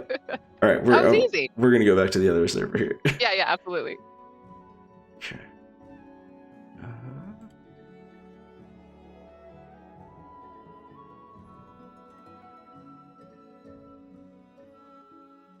Against some like group of heroes, and they killed him, and now she is cursed by the god of or the goddess of luck, because she helped this bad guy, even though she didn't know that he was a bad guy. So I came up with a whole mechanic for her, based on luck. So like if she rolls a nat 1, some deadly accident is going to happen to her that day, and if she rolls a nat 20, it's like an accident-free day, and I've got like different things for each number. But I need to find a campaign for her because I think she'd be super fun to play. This would not have been the right one. Yeah, no. No. Or At maybe least there my is a goddess character of would luck. not So I have mean, done well in this world. Hey, Doc. okay. Hey, Like Super McRibbit easy would be test, doing guys. great in this world. Okay. So super easy test. They just ask you a bunch of questions. she's not in the same room that you were, but Kat, you are called back. hmm And He springs to his feet and starts heading to the door. and then I am just going to move on over.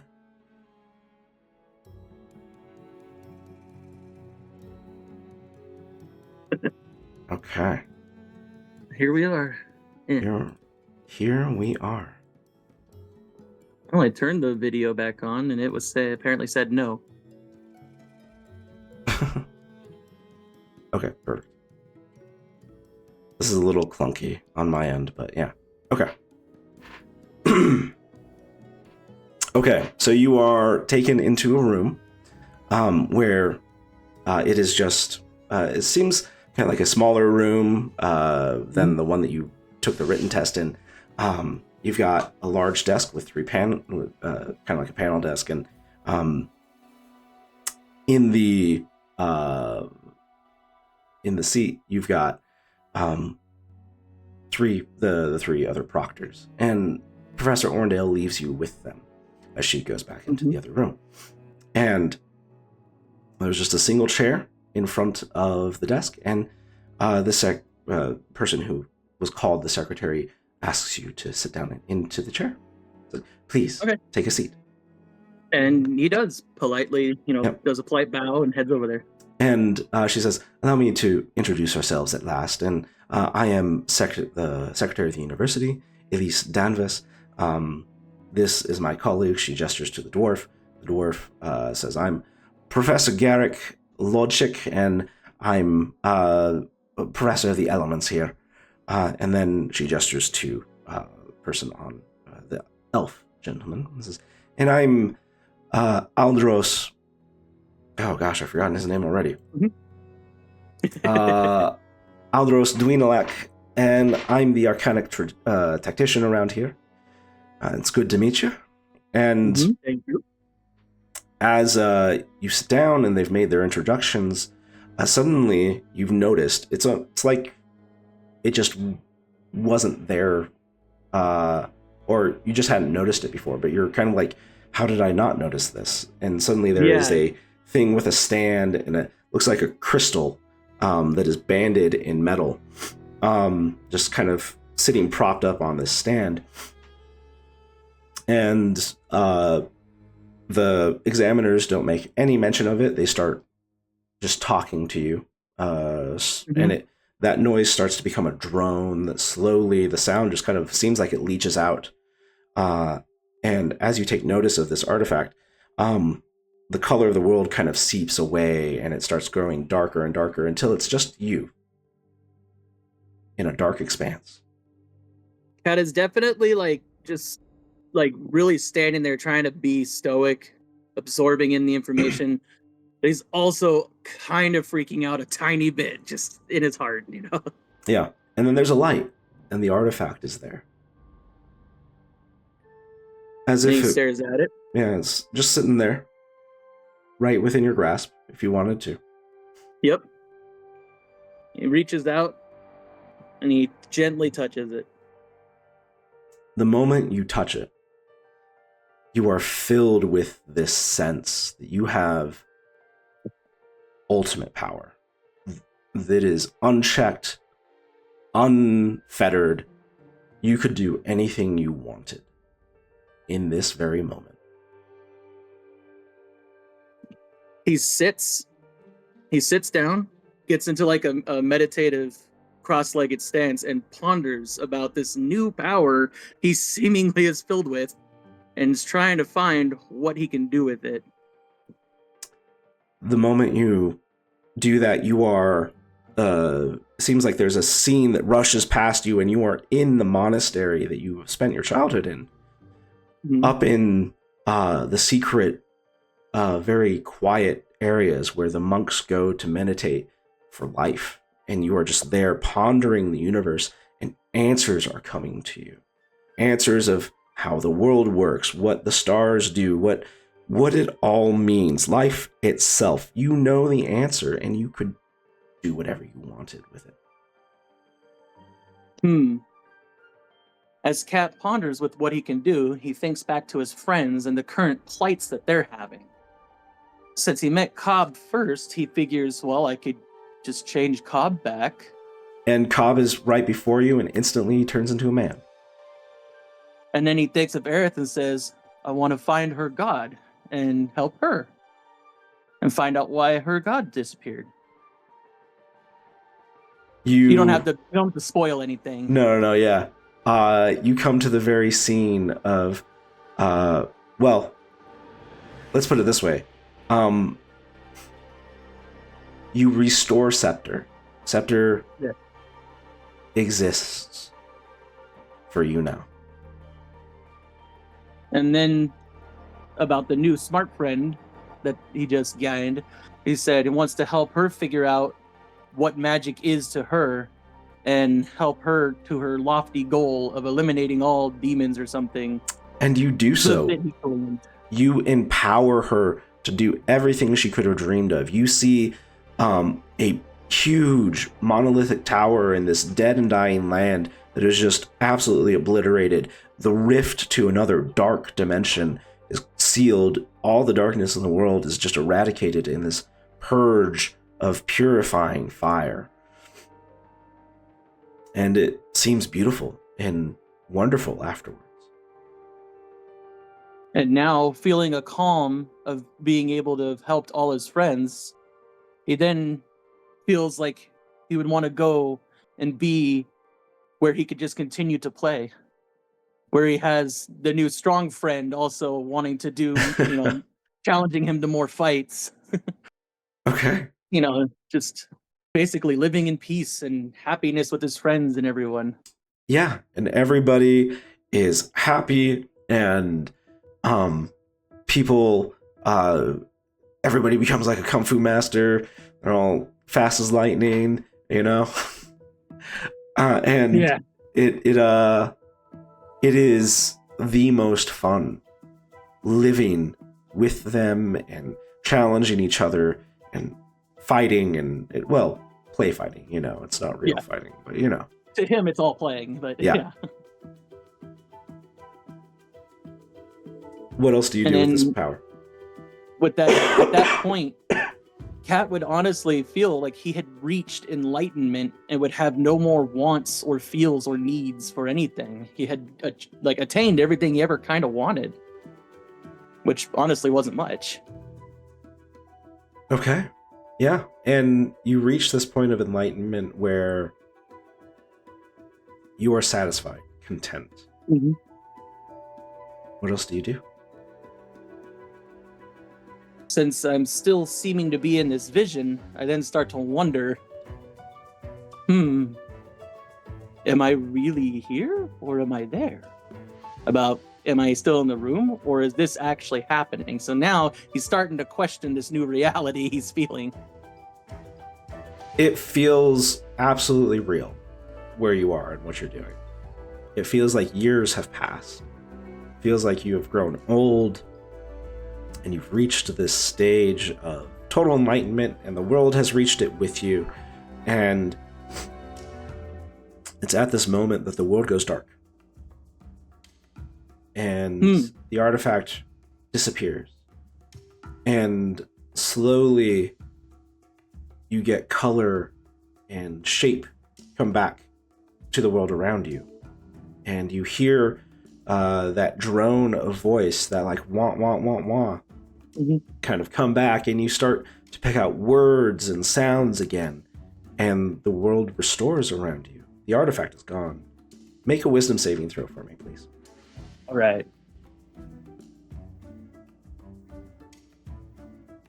That is a 13. So, as you come back to this world that you are a part of, have been in, you don't recall anything about what you just experienced. That is as if it never had happened to you. What you do recall is this interview and the questions that they asked, and slowly Garrick's voice comes back to you and is like, lad, thank you for your time. Like, this was this was very enlightening. Please go out this door. You'll meet with your other testees, and we'll come get you when we've made a decision about who's the next students of the Arcanum. So was Cat, like, did he literally sit on the floor, or was that on his head? No, you are in the chair. Oh, okay. Oh, I stand up feeling like something happened, and then just leave. Like a polite bow, thank them, and just start walking out. Yeah. Exactly. All right. We'll go back to the other server, the other channel. All right.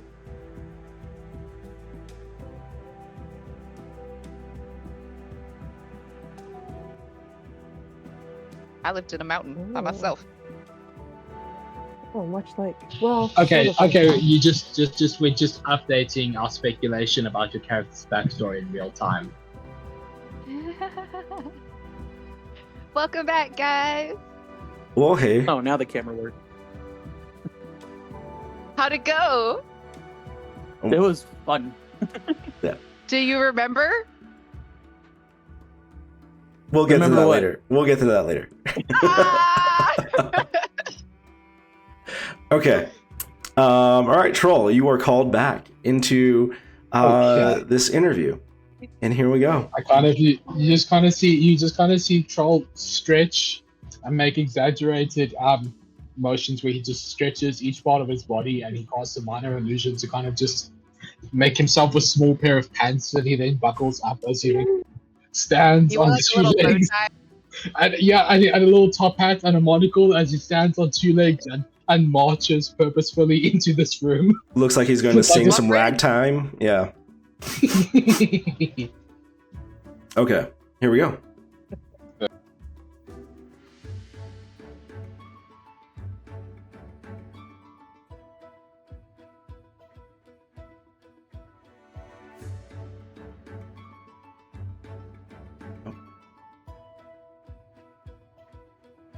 Oops, I sent you too far. Can you hear me? Yeah, I can hear you, man. Okay, cool. Camera, here we go. Okay. So, you are brought into this room, and this room looks a lot like the room that you took your writing examination in, but it's on a much more intimate scale. It seems like there's plenty of room for as many people that are in here, but that's about it. And Professor Orndale hands you over, and in this room there's a large desk that seats all three of the examiners, and a chair sitting in front of them. Orndale leaves you with them, and she excuses herself, and then the secretary speaks up and is like, "Cobb, please." Well, actually, she would use your actual name, and ask you to come take a seat here on the chair. I just kind of suck my breath in and go, "Oh fuck!" I kind of take a seat. Should I actually just message you what his actual name is real quick? You can. Can I do that? That's Okay. that's fine. It's not exactly pertinent for this at the moment. Okay, I just wanted to check.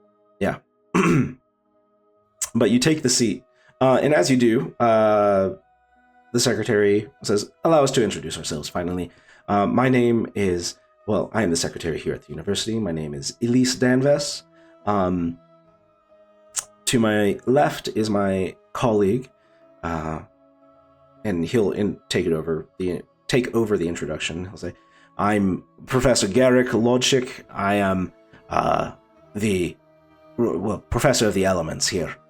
And then Elise will gesture to her colleague on the right, and he will say, "My name is Aldros Dwinlack, and I'm the professor of arcanic tactician or tactics. Pleasure to make your acquaintance." And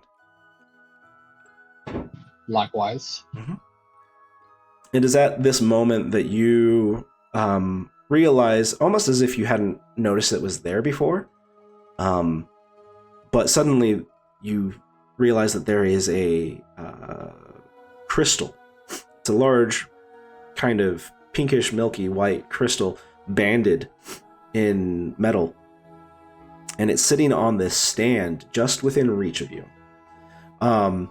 And the examiners take no notice of it. They don't draw your attention to it. They just start talking, and you hear them start the interview process, and the sound just starts to seep away. And it becomes this drone and then silence, and the colors of the world start to seep away.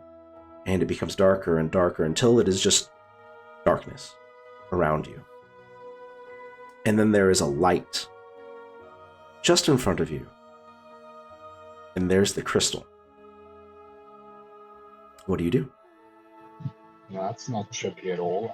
I think I would probably stay where I am for now and observe it to see if it does anything else. Okay. You sit in silence in this dark place, devoid of light, except for what is shining on this crystal. And nothing seems to change. I suppose I'd approach it and kind of walk around it and get a bit of a look at it. Can I still move? Yeah, your perspective moves, but you don't have the sensation that your body is. And you observe it from all angles, and it looks like the crystal would probably be worth something. There are, on the bands of metal, you do make out etchings that are arcane in nature, and you can probably very rightly assume that this is a very magical device. I think double check if I actually have detect magic as one of my spells. You do not seem to have any ability to spellcast right now. Oh shit! Okay, moot point. Can I read the inscriptions or not? You can try to, but it is convoluted and complicated and stuff that is far above your pedigree right now. I suppose in that case I'm good. Sorry? I said I suppose in that case I'm gonna touch it. Okay. As soon as you touch it, you are overwhelmed with this feeling of ultimate power. In this time and place and moment, you feel like you could do anything at all. What do you do? Fuck. I'd start building cool shit. I'd start like building cities and I start off with like a desert and like make a desert out of nothing, and I start like building this really cool city where I just like fuck around with all sorts of really cool and weird architecture. Okay. You do so. Like There is nothing in the void, and suddenly there's a desert beneath you. And you start like molding stuff out of the sand and creating architecture, kind of like sandcastle building almost. But then you start getting weird with it and just like pulling things, and it's as if physics don't matter here. You can just like pull things to match whatever you desire. I start like making little rivers. I'm like trying to make this thing look as beautiful as I can. I make like a whole bunch of little really cool silver golems to kind of walk around the streets and keep them clean. I kind of change the color of the sky, so I'm just fucking around and basically treating this like a painting. Okay, yeah, and you do so, and you create a masterpiece of masterpieces. Never before have you ever even imagined of such a city, but over this time of manipulating and playing and just refining idea after idea, you've built something immaculate. But it is in this sea of darkness. It's just the city. I tried to recreate the crystal and see what happens if I touch it again. Okay. You build the crystal and you touch it again. You still feel just as powerful, just as omnipotent as you did before. Can I return myself to the interview room? Is that within my infinite power? Okay.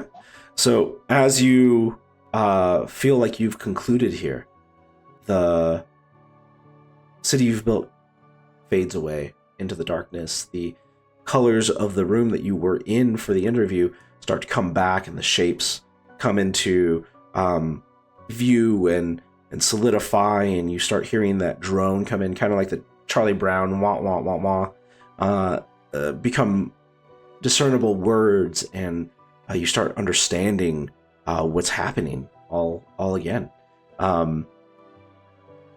At this point in time, make a wisdom saving throw for me. Give me 1 second. Sorry, just using my top stats for that, correct? Sorry, what? Never mind. I think I just did a check, not a saving throw. How do I do a saving throw again? Sorry. So the saving throw should be kind of on the left under your ability scores. Let me see. Okay, there we go. Ooh, 23. Okay. So, as the world comes back into focus and the crystal doesn't seem to be there anymore, you have forgotten everything that you've just experienced. From the moment the crystal was there to the moment it wasn't. And what you do remember is having a normal interview with these three people in front of you. And they're concluding the interview. Like, the secretary says, "Thank you so much. This was very insightful. Thank you. Please take this door out. You'll be reunited with the rest of your participants. And we will take our time to make a decision, and we will let you know shortly." Thanks very much. Bye. Okay.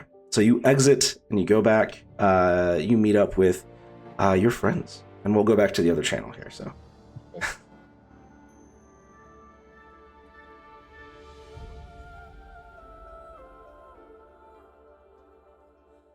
Hey, has Richter seen Pat without his wrappings yet? Because I mean, he only really takes them off at night when he's sleeping.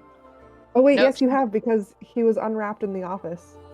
Oh, okay. Yeah, that's right. You were when I came through that window and I stared at you all weird, like what? That's right. I remember the whole interaction now. Yep. Thanks, girl. Thanks for reminding me. Got you. Okay. So we're all back. You guys are all back in, well, not in the same room that you had left, but you're in a different room. Looks like a waiting area. And you see multiple people, well, the people that you've been taking this test alongside. And yeah, you see Troll come in or hop over to you. Wasn't that a little Cobb. disappointing, guys? Like, Sorry, I yeah. thought we'd do magic Cobb. or something. Yeah, that was shorter than I expected. Yeah, Well, just ask he a bunch didn't of explode. questions. Yeah, he didn't explode. We were taking bets on whether he'd explode or not, out of character. Wait, what? Me specifically? Why single me out? Why single me out? Because You're trying- we were wondering what choices you'd make, given the test. So we were Okay, like, Mother. man, okay, Okay, Mother. Wait, are we saying this out of character or in character? out of character, out of character, Out of character. Okay, out of character. well, We were well, in- giggling and assuming you destroy the world or something. well, in character, Cobb just looks at you and he goes, "Don't fucking fall asleep tonight, bitch." Rickster. Whoa, whoa, whoa! Don't call me a demon, What and did you won't get Richter punched in do? the mouth, It Frogman. was a slip of the tongue. You know what I meant. No, I didn't. No, I didn't. Well- You pointed at me, called me a demon. That's all I know. Oh, for fuck's sakes! And I actually draw a diagram with magic, and I go over this with her, and I go, "Okay, so it's a translation issue. I'm so fucking sorry that this can sometimes change. I don't mean demon as in the sense of infernal hell thing that wants to eat your soul. I just mean magic thing. It can sometimes be a word that is sometimes loaded, and it can sometimes be a technical term. It changes. I meant magic thing. My fucking theory as to why you are the way you are, other than the fact that you're a complete bitch, is because you are probably were either born naturally full of magic, with natural magical talent, or you have got an ancestor or a parent who was magic or some shit. I don't know what I if am.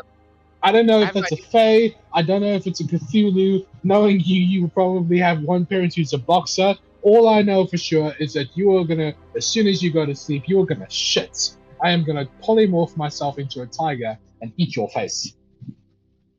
I'm an orphan. I don't know. I don't know what I Well- am. I'm hoping these people here can tell me.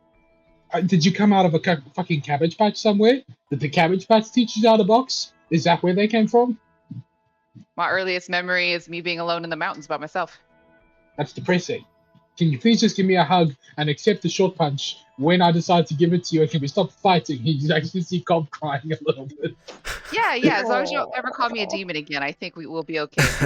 Yeah, I just present you a signed fucking illusionary contract saying I, Brickster, accept my short punch in the near future.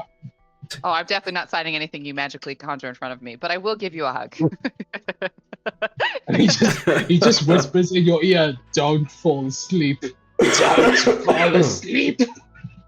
And then I realize the agonies Aerith goes through on a daily basis. Yeah. Welcome.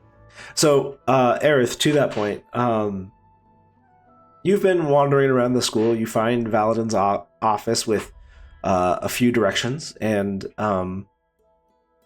it doesn't seem that he's in at this precise moment, but you could certainly leave the book there in front of his door if you want. Or Oh, great. I hate lying in person because I'm bad at it. So I write a quick note like, Yeah. hey, found this in the party's possession. No idea how it got there, just returning it to you. And then I prop the book up with the note kind of like stuffed somewhere in the pages on his door. And then I perfect. head back out. Yeah. Is there like a library, or would I be able to find a professor who would know something about like demonology? Oh. So you Not to like fully derail everything. Yeah. So you ask around, and there are many people working here at the Arcanum that aren't mages.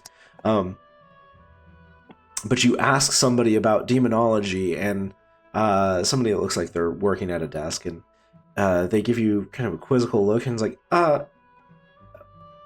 well, I think the closest we have to that is perhaps a resident expert on necromantic theories. Mm. But she is, I believe, proctoring an exam at the moment. The secretary, Elise Danvis. Oh. Okay, Elise Danvis. Mm-hmm. Okay, and she is necromantic. Necromantic theory, yeah. I'm imagining that this is more of a spiritual in nature kind of thing, and so Yeah. Oh yes. I just want to be better at facing. I want to know more about them so that I know my enemy. If that makes sense. I use Sure, divine magic, so I understand. I saw the yeah, you're good. Yeah. Oh yes. Yeah. Clerics kind of wear it on their sleeve, so to speak. So, yeah, if you're willing to wait, I don't know how long the exam is supposed to go. They take anywhere from 2 hours to more. So, we shall see. You can, if you would like, the reception area. Here, I'll take you over there. Oh. And so she'll walk you through the Arcanum to where you see some of your friends, and this is where all of the test takers collect after they go through their interview. So, Who's in? Is it all three of them, or is it just a couple? it's probably all. Yeah, we'll say it's well. Yeah, I mean it's probably like Brixta, maybe at this point. So. Okay. That was a mundane test, man. Yeah? Did it go Yeah, well? it's asking, I don't know. They just asked me a whole bunch of questions. I don't really remember all of them. They were pretty boring. Yeah. Okay. But overall, I'll proceed to tell her about like all the 3 tests we took. I was like, I thought they would like test us our magic, figure out what I am. They were just like, blah blah. This is what we do at the school.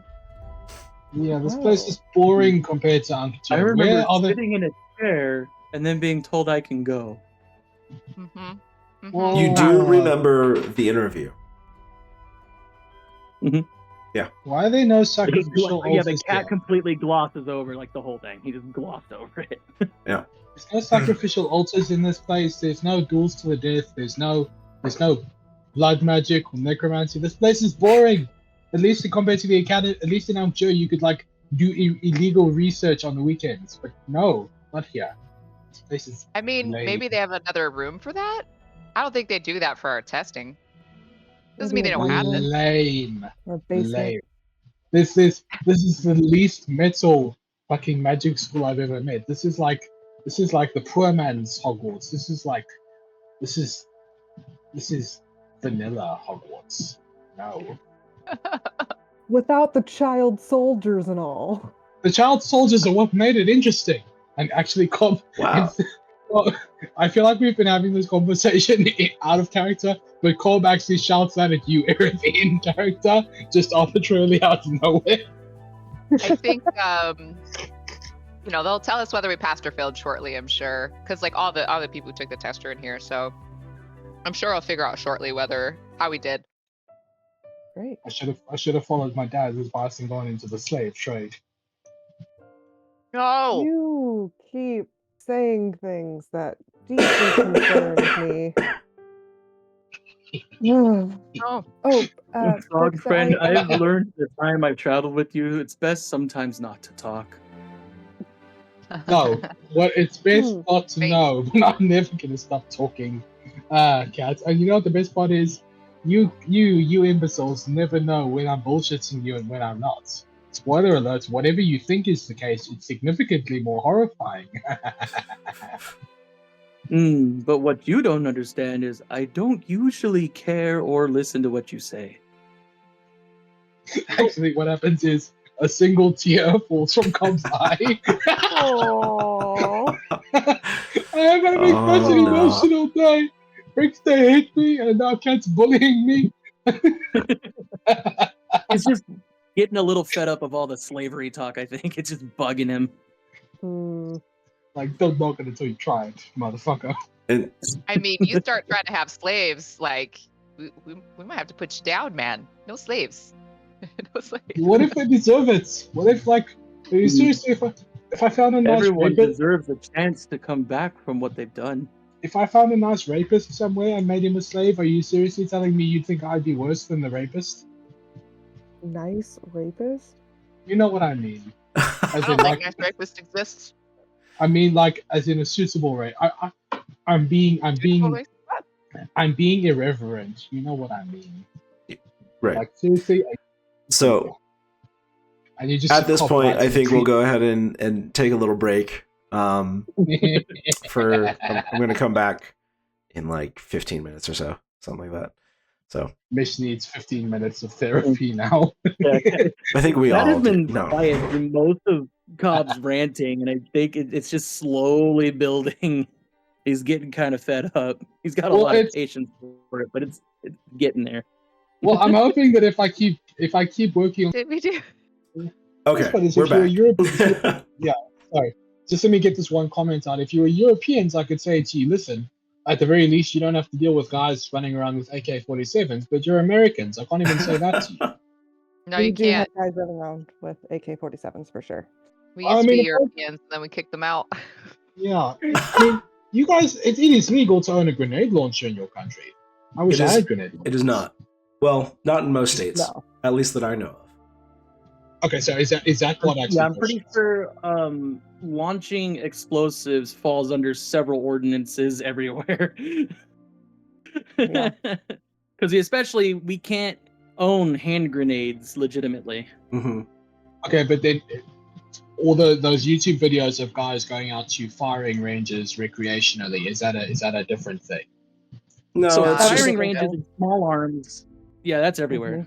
Mhm. Mm-hmm. Although I have shot an AK-47 at a firing range. Same. So you You're not can take supposed to have those there. semi-automatic weapons. Yeah, it but depends people on their walk license. by anyway, and they do it Yeah. anyway, even though it's illegal. And people Caroline? find grenades all the time. Like it could be decommissioned ordnance that didn't get disposed of, and somehow found its way into like a military surplus store, and the owner's just like, Huh? "Yeah, you want this? I can get it for you." Kind of like it. Is Yeah. that how your Happens. criminals get supplied? Is that how every motherfucker has a grenade launcher, an AK-47, and an attack helicopter? Well, I think that's overblown, but yeah. The grenade Not launchers. Everybody has an attack Helicopters helicopter. are exaggerated. Not everyone should drive around with a helicopter. That's not Yeah. accurate. Also, Caroline, do you mind if I take a shot at you real quickly? About with a gun or with your words? Because two very different questions. Well, I was gonna say, you going on to firing ranges and shooting AK-47s, you're the worst leftist ever. The worst I what? think no. Leftist. No. Firing guns is part of the American bloodstream. It certainly is what kicked off 1776. Let me tell you what. Well, Right or yeah, left? in my capacity as an Englishman, I do still hold that against you, fucking people. Thank you for that. Hey, So I mean, Britain let's already keep it has real. forgiven us. Well, They're the- happy that they don't have us. So you know. No, I'm not. I wish I was. I But wish the Americans were in charge. I take your worst politician over Keir No, you Starmer. don't. Not right now. Not right now. You don't. You do not want I us in mean, charge right now. we'll We can't even have to govern see ourselves what very well. happens. But yeah, I don't think that's a good trade right now. I wouldn't wish America on anybody. My American friends.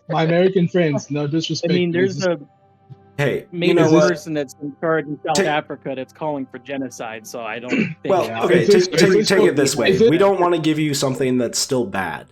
We want to give you something that's Yeah, actually yeah. good. Like, Is will this the Trump first be time- better than the genocidal maniac? Probably, maybe.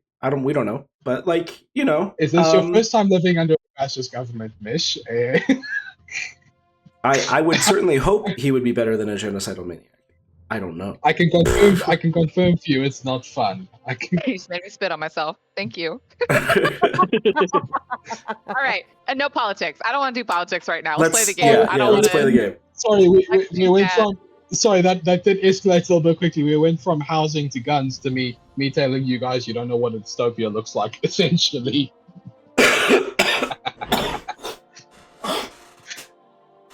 All right, did we graduate? Not graduate. Did we get We are a in? little How did sheltered. we do, Deb? I guess. Listen, So back to the game.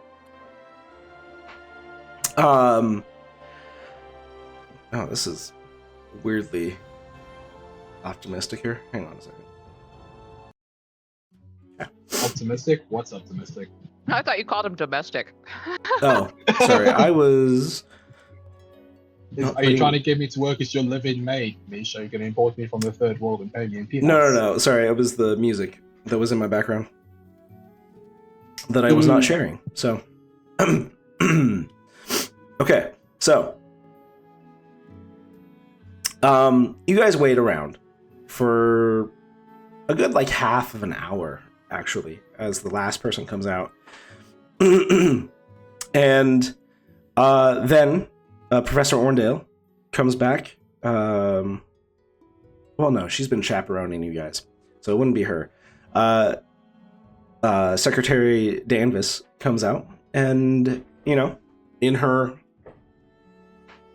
kind of like sleek chic kind of way, just kind of sachets out into the middle of you guys and is like, thank you all for participating. We appreciate the time and the effort that you have given us today in this examination process. We realize how difficult it is for mages and of all types to really find a place for themselves. And as it is just an unfortunate part of the selection process, we will have to say no to some of you. So, the names I'm going to read off are the names that we are accepting into this institution. The rest of you, unfortunately, if I do not call your name, you have not made it into our ranks. Please, do not keep that, do not let that keep you from coming back at a later date to take this examination again. You will, unfortunately, not be able to take the exam again for another year from this point onward, but please, do come and participate with us again, if you so choose. So, without further ado, she, like, flips over a page, and she starts reading a list of names. On that list, the only one among you is Brixta, who gets called. What the fuck?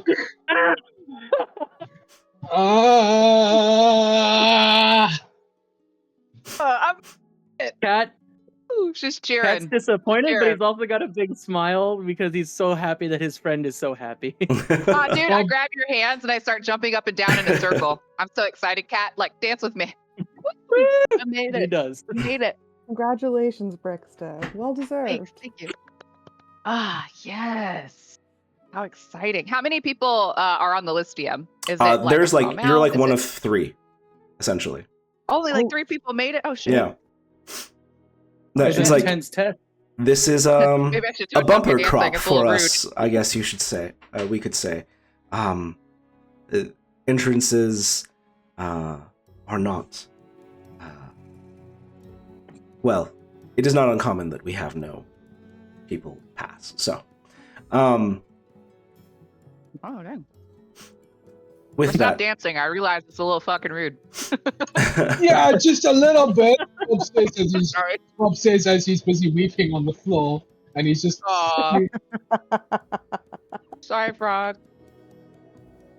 I was so close to student loan forgiveness.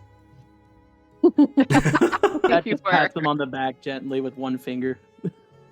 and with that, the secretary says, "Congratulations to all 3 of you. We expect great things, and please return to us on the morrow, and we will get you situated." Yeah, I definitely need to find out what I am, guys. They need to tell me what I am. I don't know. I'll figure that out. Unfortunately, we'll never know.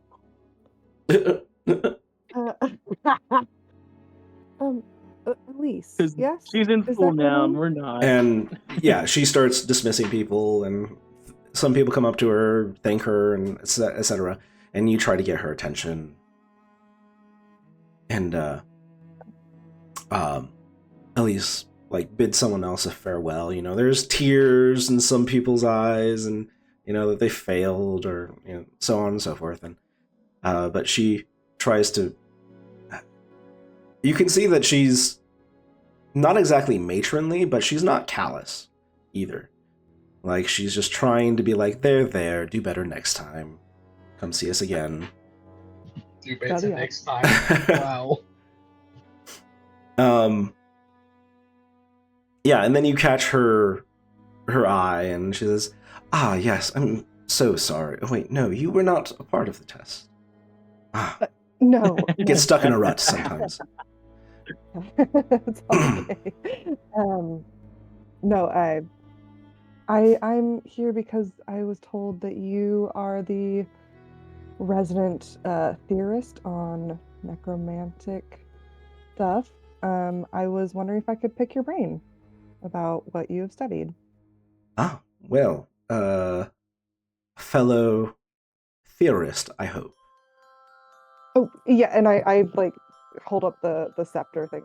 I'm looking to understand I how see. better to face eventually. Interesting. Yeah. Well, and she, like, refers to a clipboard that, or, like, some kind of, board that she keeps. Like, you can look at it, and it just looks like very elaborate handwriting, of a very strict schedule. And Mhm. and she's like, well, it does seem that we ended a little early here, so perhaps I could take you to my office. That would be yes. All right.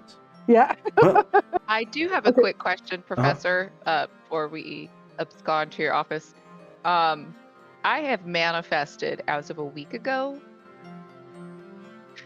and which I believe is delayed, and I don't have a like, I don't know what or who I am or where this magic comes from, and I was hoping the school can help me figure that out.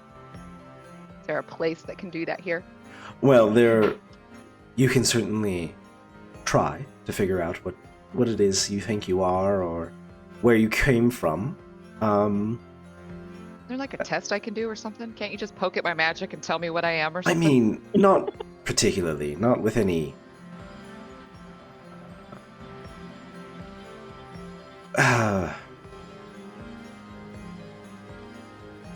It could be dangerous, let's say. So, I think we should just do it. Eyes closed, head first, can't lose. Let's do this. I think you're going to go far here, but hopefully Thanks. there will be some caution that gets drilled into you. In the background, you just hear Cobb screaming about how desert sands take me. I should have never left the dunes. He's so mad he didn't get into school. Damn this place with its greenery and its overly generous education system that I can't access. I'm gonna scoop him up off the floor. He has a test to get to. She's some knowledge she needs to get. The Oh, spirits of my ancestors curse your eyeballs, Brickster. As he says quietly, as he just kind of runs. Hold him. yeah, his legs are just like falling off of your Yeah, hand, I've never had a just like weeping frog in my drooping. hand before. Let's tell Aerolith. Slimy. She had some questions. Okay, so please follow me, and she conducts you all swiftly into a very lavish office. Like, things are purples and golds and ornamented in gold, and things that kind of like look like glass that sparkles, like there's little flecks of gems in there or crystals. And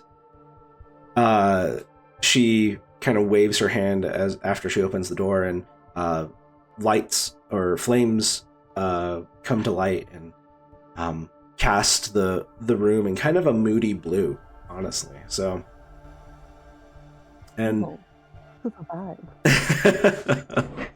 she sets down her little tablet on the edge of her desk, and just kind of sits on her desk looking at you all and says, "All right, well, away from prying ears, what may I assist you with this necromantic theory?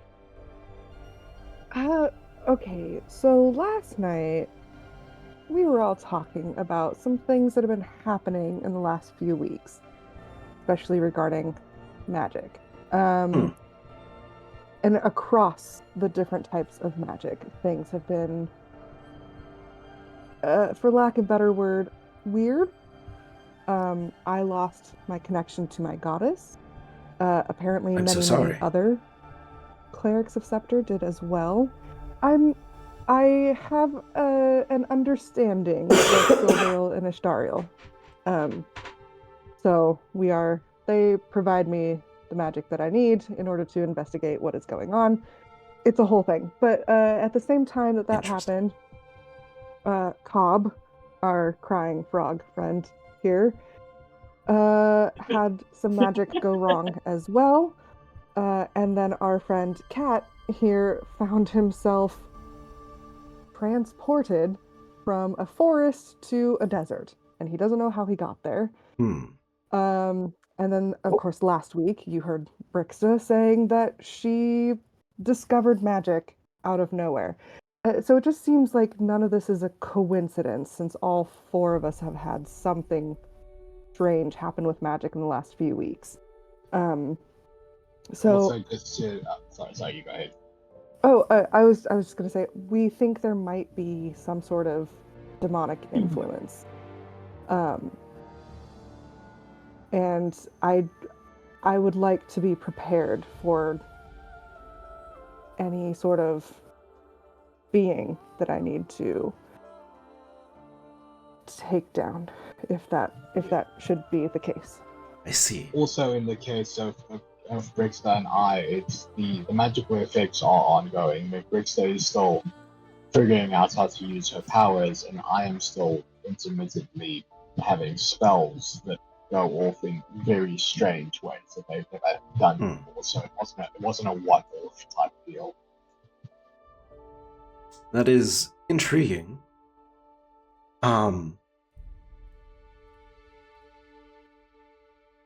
As far as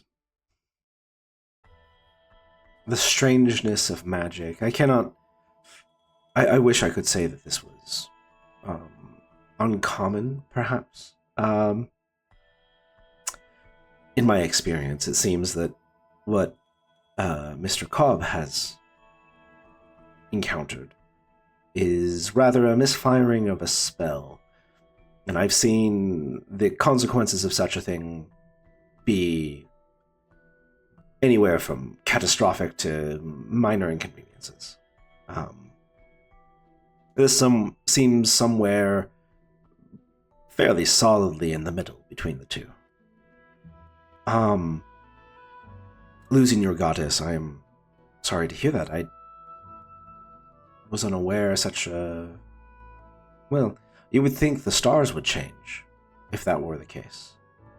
The blessing of one's goddess, as I understand it, is, or God, far be it for me to misgender,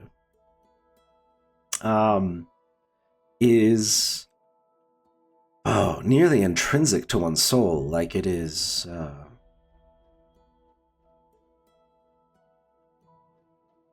how to put this in layman terms? Like you carry a piece of them with you. Mm-hmm. And I guess in a very real sense, you carry their iconography and you practice in their name and cast spells in their name and so on and so forth. But yeah, being isolated suddenly is rarer than rare. It is beyond rare. It is, well, truly something that I've only heard tell of in stories. I think the most popular Scepter, you said, right? Mm-hmm. I guess that fits. So maybe she has a track record of this after all. But after the Dawnbreak War, campaign, I should say, there were a number of paladins of her order that were left adrift, so to speak. They had lost her blessing for no reason that they could perceive.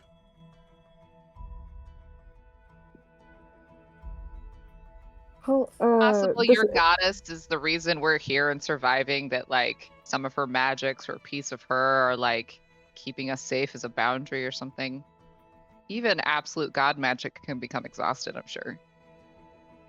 There is some credence to that theory, that the gods are protectors and they have limits. They certainly do, as far as we're concerned here at the Arcanum. But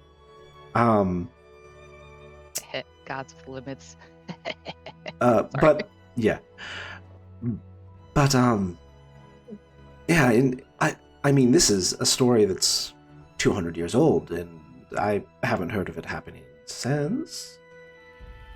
So- Aerith like goes into her bag and finds that list of clerics from the temple, and she goes, "There's a whole list of us, just from Amberin."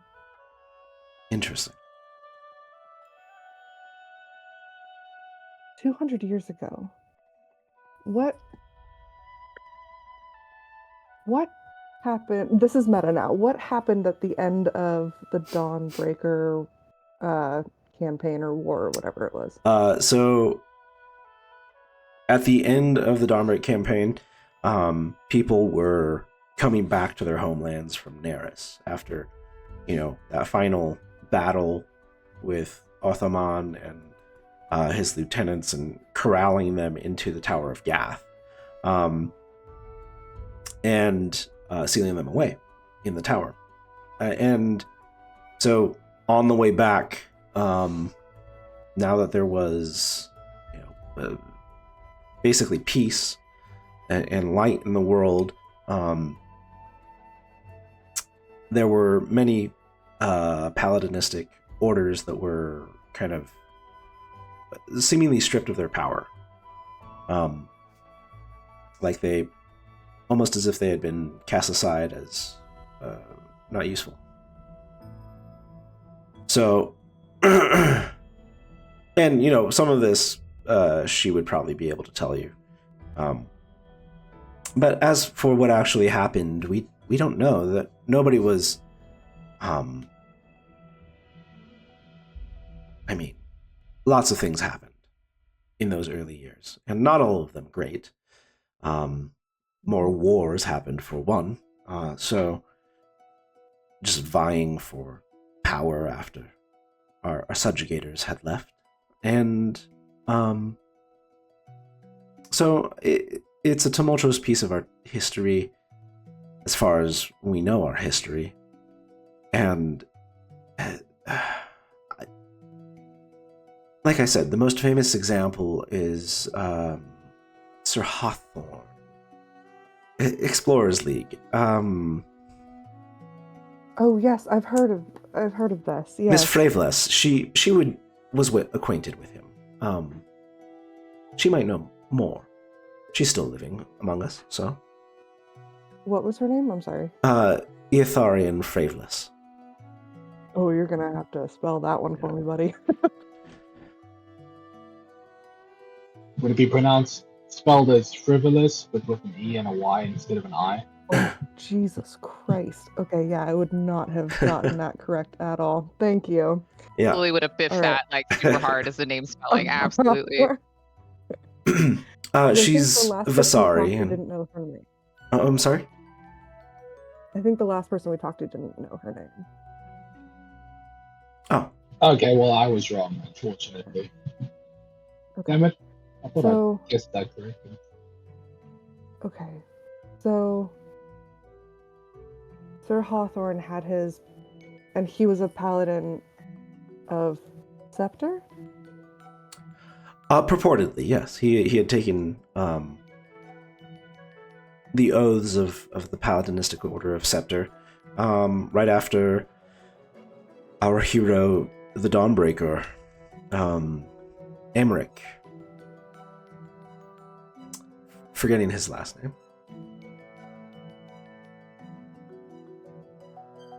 Yeah, it's somewhere in there. But He was also a follower of Scepter, right? Emmerich If the was, history yes. should be believed. Okay. And presumably Could he it be- remained a devotee and paladin of Scepter until his death. Could it be demonic influence or Oh, interference? Maybe. interesting. That's a treacherous path to go down. But not one that I think the demons would forego. I mean, To be take out the truthful. light. Right. To be truthful, though, well, the demons are certainly interesting, and I wish I'd known more of them, about them. They are, sadly, very enigmatic. Like, we know that they don't necessarily have corporeal form, but they have powers, as such as they are, that can affect mortal kind, as, subjugation. But, yeah, there is lots we don't understand. And the fact that there are 8 lieutenants of Othaman that we don't know the names of is something that tends to keep me up at night. Ahman was the secretly- bad guy.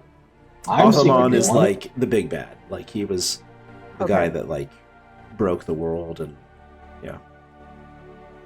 That's because the demons stole the knowledge.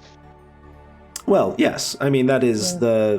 the reigning theory of the Darkening. Like, the reason why so many of our living history vessels, like your ancestors, the elves and gnomes and dwarves, perished was because they had such knowledge, and to be quite thorough about it, they concocted some ritual or magic that we have on scales of power that we can only dream of, that disoriented memory itself, or just the long-lived races. Like, there's Yeah. Just remind me, is the theory that the knowledge was destroyed or stolen? Stolen. Or Stolen. clouded. well, destroyed in a sense. Destroyed as well. Well, I was born before the clouding, but my parents hid me. From what I can surmise, I was too young to remember. You're but one of the lucky few then. So, I suppose that depends on the perspective. I suppose so. That's deep. But you're alive, and I should think that that is a good thing. thing. So, you have some experience with this, but the aging of elves has always been foreign to me, so I don't know how your memory extends that far. Well, by the end of the Dawnbreak mission, the war against Othaman? Uh-huh.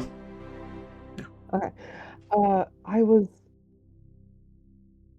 probably about 10, 11. So still quite young. Elves don't mature until about 90. Yeah. So, math. Math is not my strong suit. I'll be really honest with you. And that's me okay. as Aerith and as Caroline. So you're like in your late 20s or something? Mid 20s? Something like that, yeah. 210. Sure. Yes. Well, that is harrowing, and also you might know more of this than I do, or you've lived through it at least. So But Mish, did you just get a phone call or did the toy just go off? oh, that Or was was that a doorbell? no, that was laundry. That's what I thought it was. yeah. I was like, that sounds like a Yeah. dryer thing that it's done. Yeah. For a Is second there, I there wanted to. Sorry, you go ahead. the issue is that I was so young that I can't recall everything. Is there any kind of spell or ritual that I could do to make my younger memories more coherent? That's been something I think your kin have been searching for Of course, naturally. ages. I hold up a frog in my hand. I'm like, he could probably do it. What do you want me to do now? Sorry, I wasn't listening. I was busy crying, and The- you see he's built himself like a little fortress out of tissues. You're in making a a hand. crate. You're making a crate out of tissue Oh. paper. No, you used that magic last night, Cobb. And if you, well, I mean, you don't know how to use it right now, but if you did, perhaps you could traipse through memory and look at past events with yeah. what you were wielding. Well, look, time manipulation is one thing. Manipulation of memories is another thing. Why? Who says? Well, Brickster, they're Brickster, two different you've already got things. you've already somehow gotten into magic school despite knowing nothing of magic except natural talent. I Thank you. swear to fuck, I swear to whatever fucking demon god my character believes in, you Oh are gonna my get God. so many short punches. I will use the enlarge spell to turn myself into a giant frog and then eat you. I swear to fuck. Quiet. So why did I pass? Does he You know, often why was I And swayed? why did I not? threaten? Oh yes, Yeah, all the bullying time. is his love language. all the time? But yeah, I like, love why how you- did I pass? It's not my fault you Amberians take everything literally. You know, where I'm from, it's actually incredibly possible to threaten to kill someone and have them understood that you don't mean it. But in this case, I will actually kill you. I I'm will sorry. actually- Where is it that this is considered nice? You clearly Or don't have. healthy? You clearly don't have a pronounced sarcasm culture because you're in. And he actually kind of gives her the snobby eye and kind of goes, "You're clearly from an inferior culture." So Okay. why did I I'm- pass? Yeah, why don't you pause? Because Hang on, he's right. I we've don't know gone anything off about the magic. rails. We've I'm not saying. let's I'm not take saying that one she's question at a time here. Not, So I'm not the saying short you're not talented, answers Victor. the short answers I'm is just- that you passed because you did well in the performance. You showed a lack of magical theory, but made up for it with gusto and made a strong case for yourself in the interview. Say the phrase "natural talent," motherfucker. Call a spade a spade.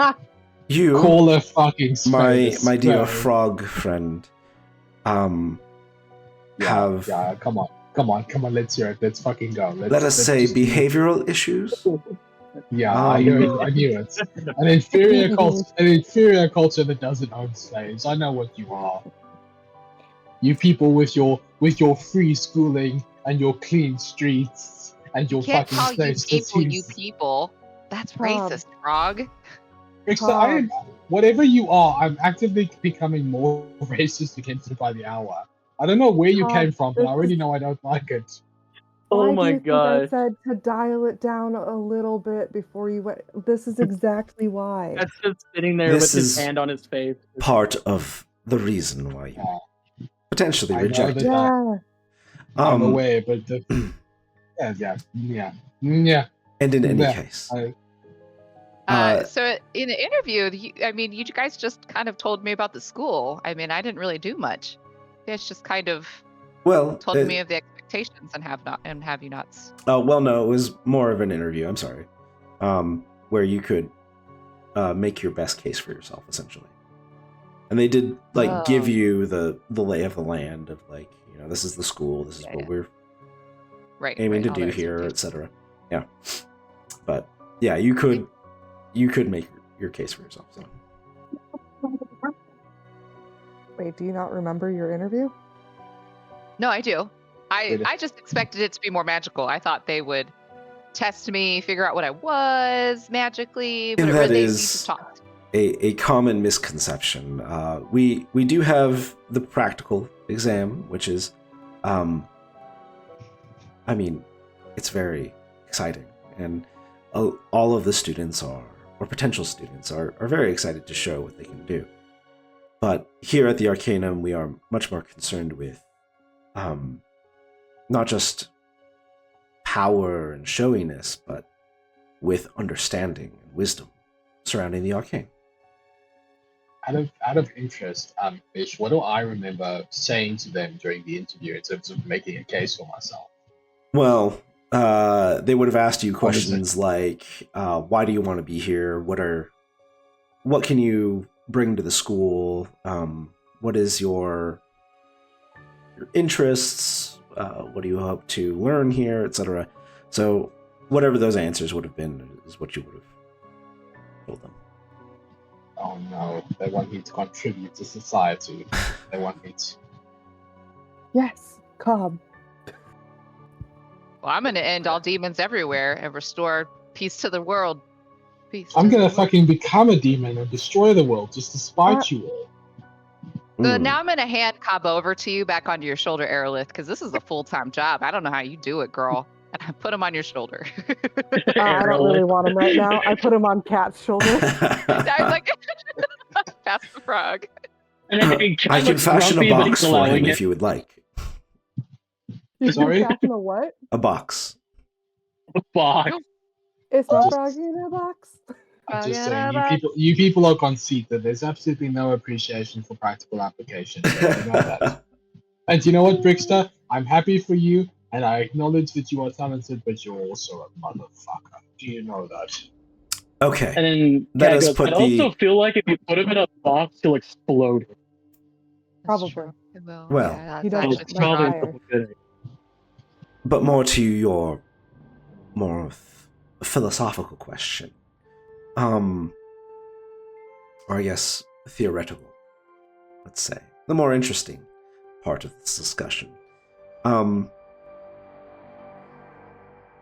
So, well, I guess we can go down the road of history as we have it. I guess, but what are the aims? What is it that you wish to do? You said you wish to fight them better, but your magic is already suited to doing so. I suppose I want to understand them and what their motives might be, and if they would have the power to interfere with my goddess or any other god or goddess. And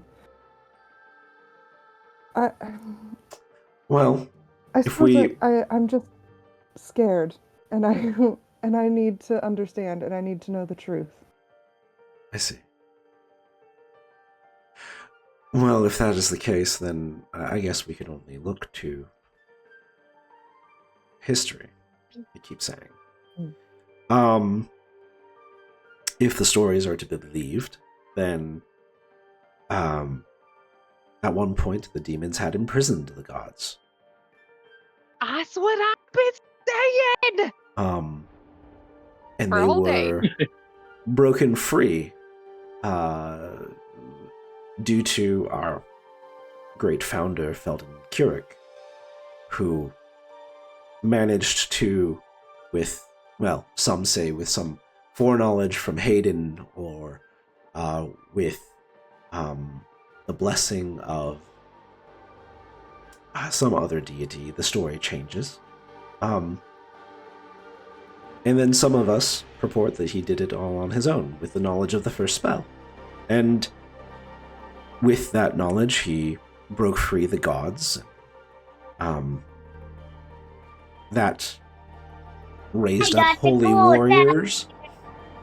That raised up holy warriors, and the Dawnbreak campaign happened. So, there is we don't precedent. know the first spell anymore. Is that what's missing? Correct. Yes. Unfortunately, the clouding did. Oh. There's only one of the first mages still alive today, and that is Celebril Lasrian, founder of the Lightwing Academy. Oh, Unfortunately, that's in Vala, isn't it? yeah. Damn it, we were just there. Unfortunately, he was affected by the clouding just as anybody else. The first spell is no longer his. Felden Kurik, being a man, died. And many of the others have since passed away. So either the clouding got them or their lifespan came to an end. And I'm going to ask a question, and I realize that this is a dangerous question to ask. Okay. But you would be the theorist to speak to about it. I do like dangerous questions. Is there a way to speak with the founder of this arcanum? Oh. Well, assuming that you could find his remains, yes. Do you not know where his remains are? We do not, no. They're missing? Wait. There is a lot that is unknown about the last year or two of Felden Kurik's life. It was an institutional decision to pass the title of First Mage over to Ilindra, whom our now headmaster, the Seeker of the First Spell, as the title is called, still holds on to hope that she is alive, but she has been missing some 80 years. So, she was an elf at least, so there's hope that she's alive. But, Okay. Is it just me, or in the last 100 years have a lot of you motherfuckers gone missing? There's a lot of missing going around. There is, and magic has a tendency of doing that to people. Do you know what she was studying when she disappeared? I think she was looking for her master, Felden Kurik. Are there... I had one goal and now I want to chase this down a rabbit hole. Are there any... You were one of many, yes. Did she leave any sort of records behind of her pursuits, her travels? That would be something you might want to take up with the Seeker. She turns over her tablet and looks at this schedule that has since changed since you last looked at it.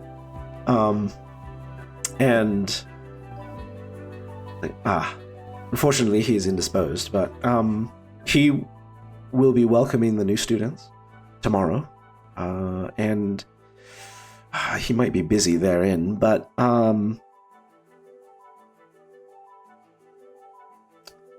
will say this is a touchy subject for him, and he does not usually like to talk about it, let's say. Understandable. So, yeah. Can I get a name for the person that can like do that really dangerous thing to figure out what I am? I'll just add it to my schedule. Can I just, who would that be? Who would that? I guess a question to put to you is, what do you think you are? Oh, I have no idea. I was told I should have manifested as a child. I didn't until last week, and I'm in my 20s. So I don't know. I've lived Manifested. in the mountains my whole life. I don't. What do you I don't mean know. by manifested? Oof. I may have floated in the air and set a whole village on fire. Oh, well, that's She says that like real quiet. By accident, of Certainly course. bombastic of you. There was a voice I didn't understand. There was a lot going on. Tell me, have you been able to cast spells before, or was that your first casting of a spell? Okay. Right. Well, I mean, the first one was after I'd been floating in the air and people were screaming demon and trying to kill me. Been there. It may have just breathed fire everywhere. okay. A sympathetic Well, look. She like takes you by the hands, and like there is a real moment of connection here, and she says, "Thank you for telling me. You are not a demon. You are a person, and magic is weird as shit."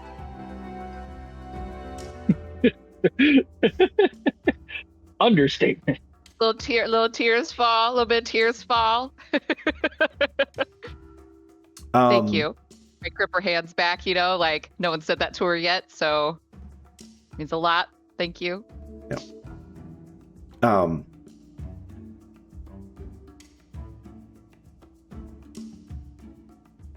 Also, that village is a couple hours outside of town. They may come looking for me, and I may need the school's protection. I think it was a week. It was like a week outside of Amberin. Yeah. She does. Heads up on that one. Yeah, she just kind of like lets go of your hands and says, "Noted." But I don't think anybody's going to be coming here looking for you. So, and if they do, we protect our students. They are our future, after all. So. Said I burned down the entire village. That may not have been an exaggeration. And we have had students that earn their second chances here. So. Just to clarify, did you burn the entire village down with villagers inside it?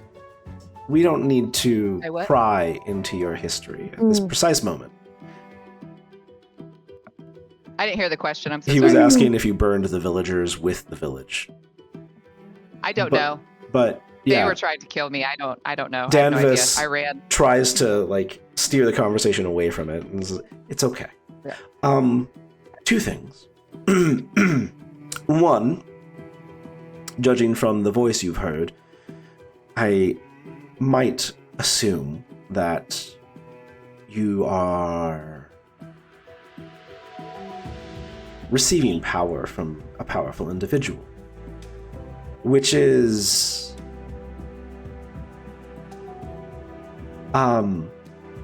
They were in words I understand, but not in a language I know to name. okay.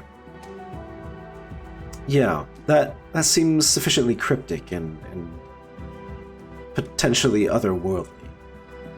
But The frog was right. but I fucking told you! I fucking told you! my second theory is that perhaps you just hadn't had cause to cast a spell before. There are many who have had the ability within them and only needed the correct focus or the correct know-how to manifest, like you said. It just to started floating in the air create spells. and light surrounded me. Like I didn't cast anything when it started. I forgot the potatoes. I was going for potatoes, and then I just started floating like 10 feet in the air, and then there was all this light and flame, and then she'll speak in Draconic. She'll speak that word he said. She'll just say it, and then all this magic started happening, and then I landed, and so I had magic. That's when I had magic. I only cast a spell when people tried to hit me with their axes, but I had the magic before I needed to cast it. What were you feeling when you forgot the potatoes? I was really disappointed. potato- They were my favorite. Those little purple ones? Oh, yes. Yeah. I love a I was good- disappointed. I was like, dang it, I forgot the potatoes. And I'd like turn Wait, around. say and that then again, suddenly the I was little- floating and Purple potatoes. Uh-huh. What? yeah, purple potatoes. They're You've delicious. never had a purple potato cob? Oh my gosh, We they're have so to try good. some So purple yummy. potatoes. Those Yeah, aren't absolutely. very tasty. We can get them at the tavern because we want them. Is this an American thing or a D&D thing? I'm so confused. This is a real thing. There are actual It's a real purple- thing. Hang on. It's a South American What? thing. gonna Google But this yeah, up. I had the magic. It was my birthday, Oh. turned 22. Well, happy birthday. Oh, And, happy birthday. belated birthday. Thank you. It's a week ago, and so I didn't need it and then had to use it. I just had it, and then everyone was freaking out, and I had to run. Okay. Well, thank you for sharing. It was all Oh. self-defense. I want to make this very, very clear. This was all self-defense. That place got burned in self-defense because they were like, "Ooh, the gods call her a demon. God this, God that." All that bigoted stuff religious fanatics say. And then they Oh. were, Preach. I am. Wait, maybe that was the wrong word for this one. No, but thank you for telling us. I know a bit about what you've gone through, and it's only fair you should know It's not since you've easy. accepted me as a student. well, and we don't ask for histories here, but it certainly does help sometimes. That being the case, That I burned mean, the whole village down. it could still be something otherworldly. It could still be a latent power within you. There's no prescribed day that you become a mage. For most know relatively quick, but at the same time, we've had old men come to us and decide to learn from us. So I still want to do this test. I think it warrants. I need to know okay, who could do this test on me. Oh, let me see. Thornwood might be able to get at something more. The one that's the grabby lady. Grabby lady? Yeah. She did frog handle Cobb yesterday. Ah, I see. Well, she is I am here for the dad jokes and the dad jokes only. she is our resident expert on transmutation, and a lot of that has to do with the self and knowing the self, or the self of other people. But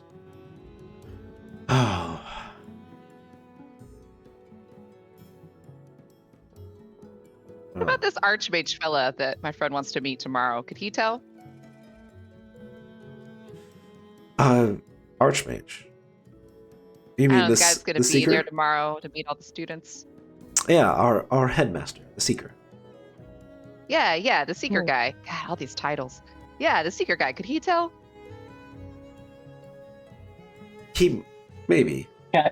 I don't know if this is looking back at telling what you are as a person is particularly within his wheelhouse. But that is something that might be possible for him.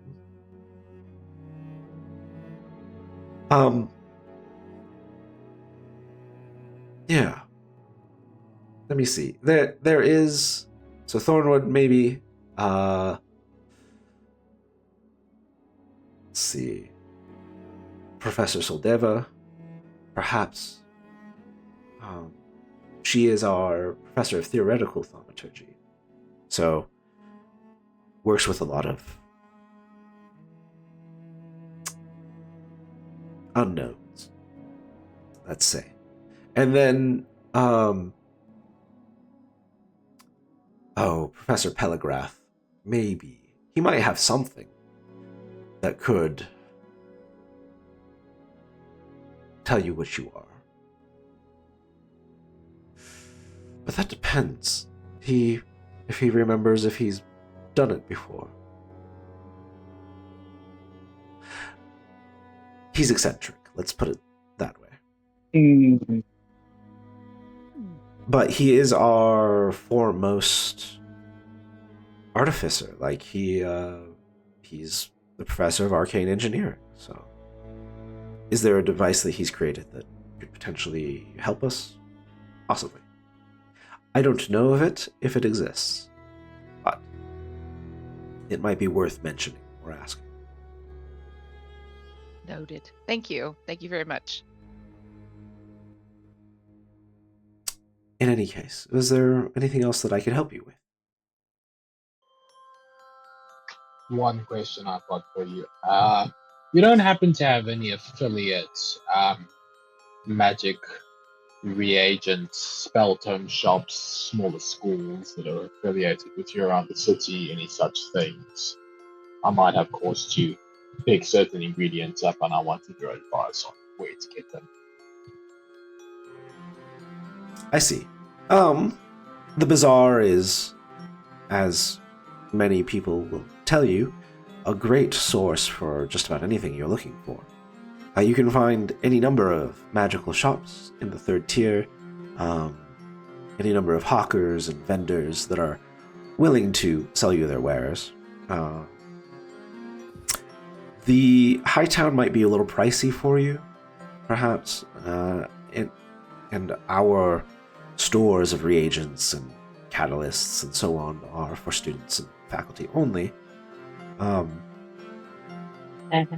So unfortunately, I think perhaps the third or fourth tier.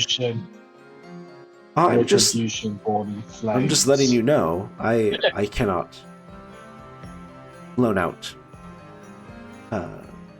ingredients to you.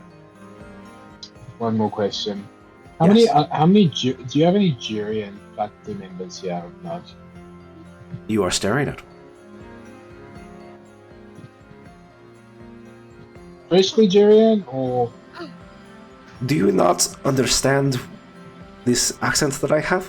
Like, we are from the same place. I love please don't. Do you know what? I'm actually just gonna switch to the Jurian language and I'm gonna say, my love, please don't give me that stereotypical accent bullshit. It's not amusing. No, it is just how I actually speak, but it's not how people understand here. Recent immigration, or have you been here for quite a while? Oh, I've been here for some time. I am not welcome back at Angshir. If I can ask, how did that happen? I ask It because is I'm not. in It is not dissimilar to you, I think. what's research gone wrong and Hmm. the No, encounters. let's just call it exile. Out of politeness, I'm not going to pry, but I assume that either way it wasn't pleasant. No. How are relations with the Enchanters Guild these days? I assume they haven't gotten much better. Oh, the enchanters are freaks. They are arrogant and power hungry, and they do not use magic appropriately. How many Jurian students do you have knocking around? Few, maybe two. Of those, how many are exiles? How many came here without baggage? One is daughter of a Casimir. So lots of baggage. But also But not the baggage. let us just say that even among the Casimiri, the pride they hold of their Sahiradim is minuscule. They send all of their mage children to us first. Mitch, just remind me what the name of this professor is? This is Secretary Elise Danvis. Alright, and I speak to her and we've been speaking in Jurian this whole time, right? Sure. Yep. Okay, and I say to her, okay, Professor Dang is obviously still in jail. I'm going to be honest with you. I did not take that test particularly seriously, and it is, for reasons I won't get into, it was to my benefit that I not attend this academy. I do have one question for you. Jirian bounty hunters, how much of a precedent do they have in terms of getting through the city and getting at people who have money? I can sabotaging me getting into this academy without my friends knowing about it is one thing, but I do still have a bit of a Jirian problem that I need to deal with. So, your bounty hunters. The Sahiradrim have nothing to do with the Arcanum. But they will eventually come for their price, so I think that it's something that you must address at some point. if I can ask you from your side, did you have to address any such issue, or do you know any other Jirian professors who've had success in doing so? My problem was different. But no less isolating. Thank you very much for your time. I have one favor I need to ask of you. Mm-hmm. Whatever record you have of how badly I failed this exam, if it hasn't already been written, I'd appreciate it if you make it so that I failed it even harder. Oh.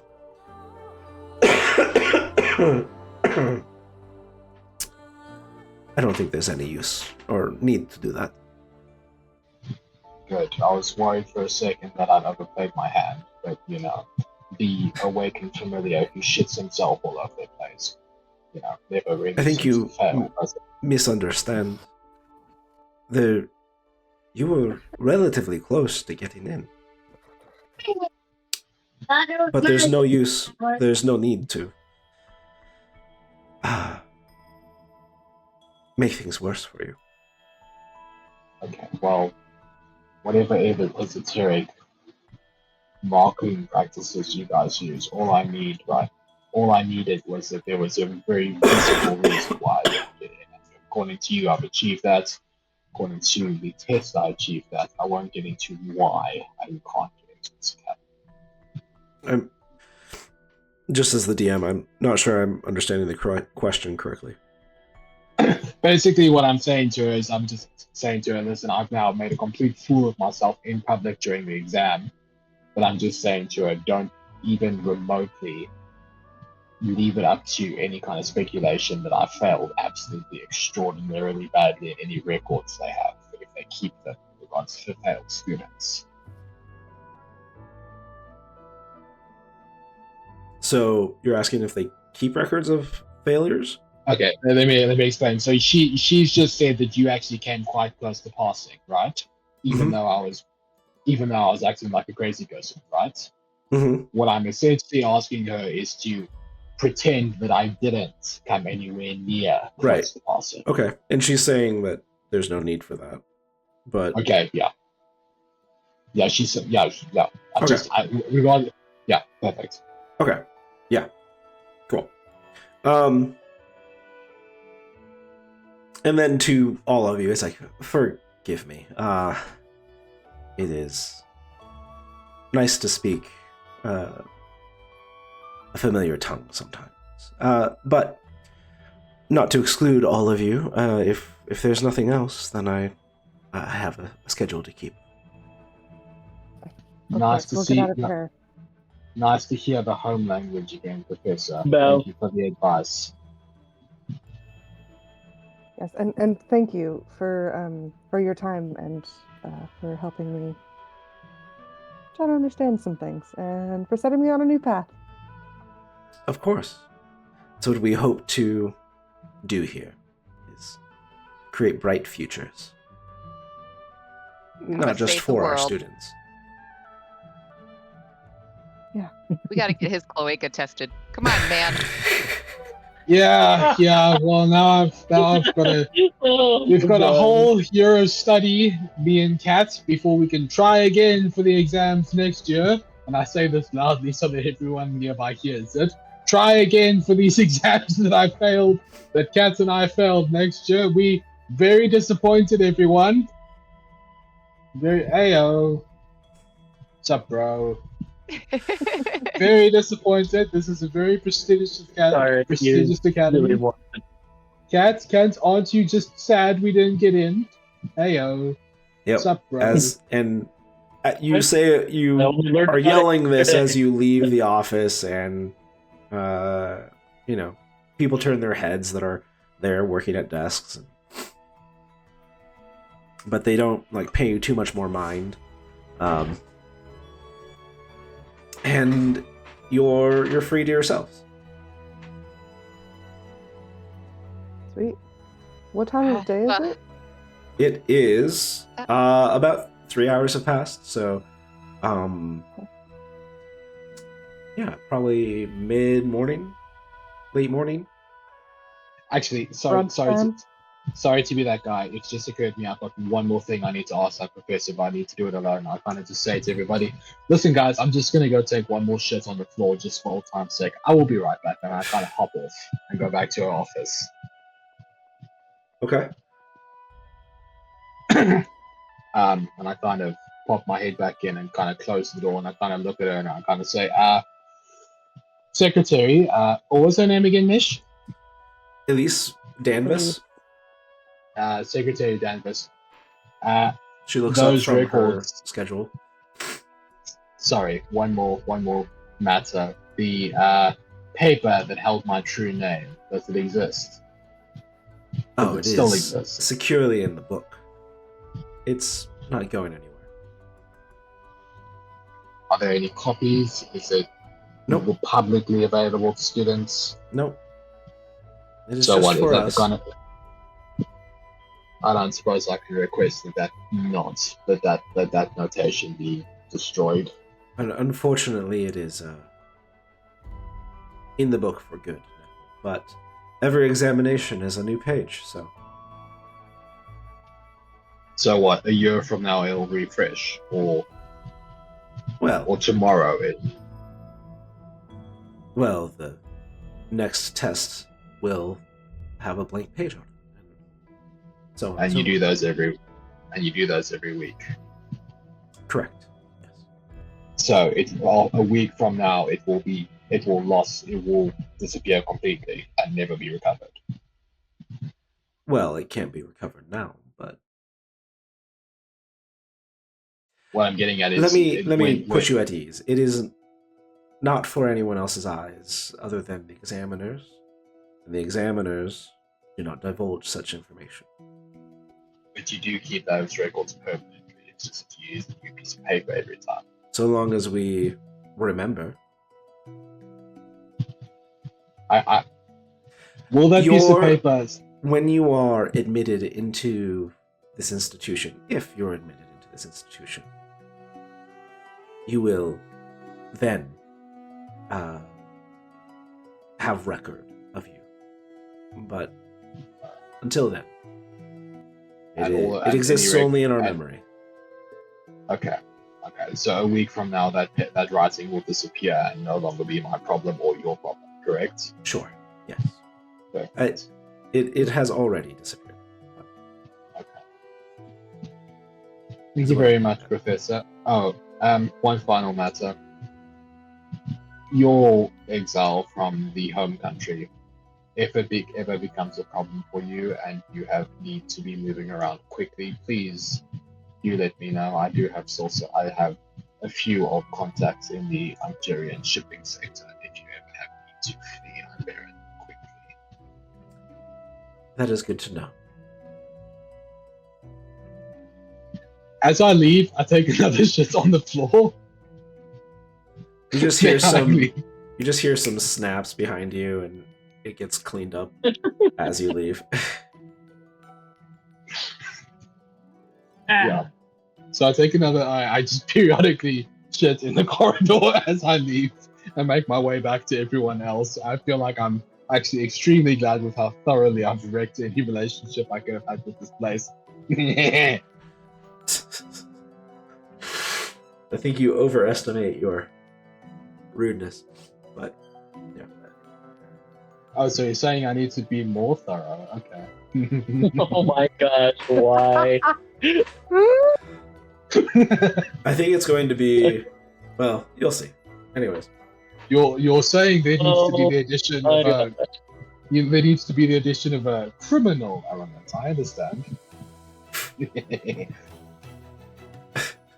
We're not gonna be allowed back here. okay. We gotta get you to Professor Thornwood. I think you're supposed to meet her for some sort of test. yeah, she wants to For my take a look at scalpel. she wants Maybe to take a can look help at my you with your guts. pooping problem. I kind of just grab my stomach and I make a sad face. Now as you mentioned, and I've been having a bit of incontinence lately. I'm not sure what's that about. Maybe it's the shame of not getting into this institution that I was really hoping to get into. This. How could I have gone wrong? Why have things not worked out here? I was Thought you were excited to get in because they would cancel your debt. Oh, I know, I was. Could you imagine if they cancelled my debt and gotten those Andurian bounty hunters off my back? That would have been so nice. But well, my personality issues, they rocked up again. Yeah, and Brixa tells me you shit on a book. Hello. Hey, bro. And also, I was calling her racial slurs, but she deserved it because of the way she was born. Oh. The professor or Brixa? So I think I did. I it's think like I did. at use the this phrase, point that you do like Professor Thornwood does come like walking around, and she like sees you all and is like beelines it to you and is like, "You're free now. Now we can go. Now we can test. Now I can test you out." Yes, Yeah. Professor Thornwood, my second least favorite knife. Yes, of course we can go test on the last day I have anything I'm to not- do with this institution. I don't Who's your have first? knife ears, and she like covers her ears. Her ears are covered by her hair, but she does not have elf ears. She is a human. I didn't ask you for your opinion. Also, if because you could do a test on me after this guy, I'd appreciate it. Oh, are you also not what you're supposed to be? Well, I don't know what I am, and I need to figure out what I am. Oh. What magic I have, and I heard it's dangerous, and that you might know something about that. Well, I mean, I guess it can be dangerous. I don't know. I never really thought of it as dangerous before. It was just like she trails off and starts thinking about other things. Then she snaps her focus back. It's like, it should be fine. And Yeah, I'm in. Let's help the frog first. He's pooping a lot Yeah. too. He might need your help with that, and then yeah, and I kind of just look at Professor. I can kinda make a look at diaper for Professor. him, yeah. I kind of Good look at idea. Professor. I kind of look at it and I go, Professor Wormwood, today's been such a terrible day to me. I didn't get in even after I tried so hard not to threaten to enslave people and call people racial slurs. And on that test, I was so sure I was. Oh, gonna are you win, Professor talking Wormwood. to me? Yes, I'm talking to you. Like Professor you didn't Wormwood. say her name correctly, so she was totally not tuned in to what you were saying. What I do is I kind of cup both of her cheeks and I go, I understand you on a personal level, Professor Wormwood. It's okay. Thornwood. I don't know. Why who is her name not Wormwood is. Wormwood? Why is her name not Wormwood? That would have been such a fucking sick name for a professor of magic. Professor Thornwood. I think I've been playing too much Dark Tide. That's why it's stuck in my head. I remember now. I've been watching too many Dark Tide videos and now it's stuck in my head. Professor Thornwood. I just want you to know that even though I've not been accepted into this academy, you have my respect. She's like, okay. Okay.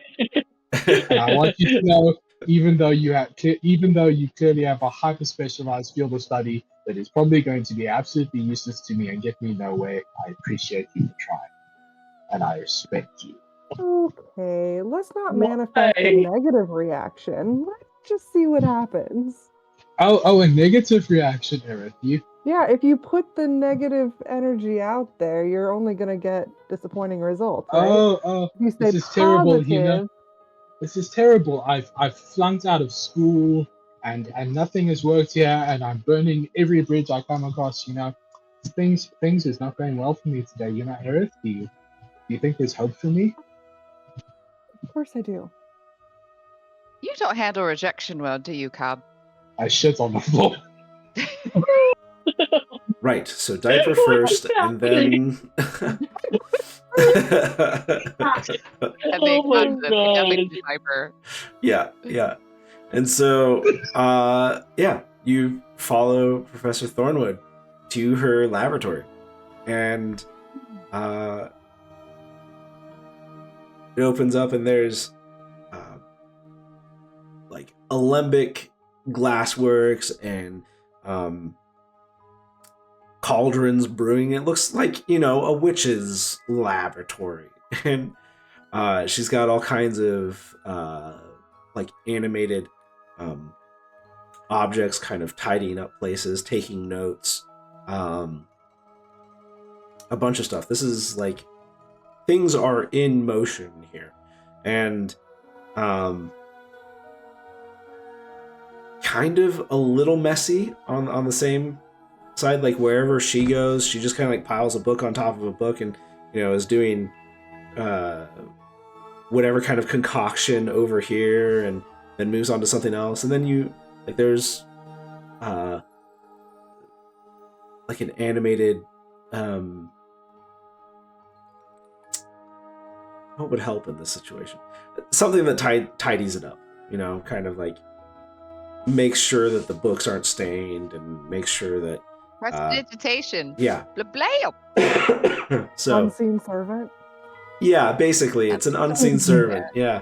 It's just kind of like tidying things up, making sure things aren't spilling on each other or creating bad situations. But yeah, and you like see like just figures like floating in some kind of formaldehyde or preservation fluid in glass vials and stuff like that. Yeah. She's like, all right. Yeah. She comes over to a basin of some sort, and like, all right, put Frog here, and she constructs a little diaper and puts it on him.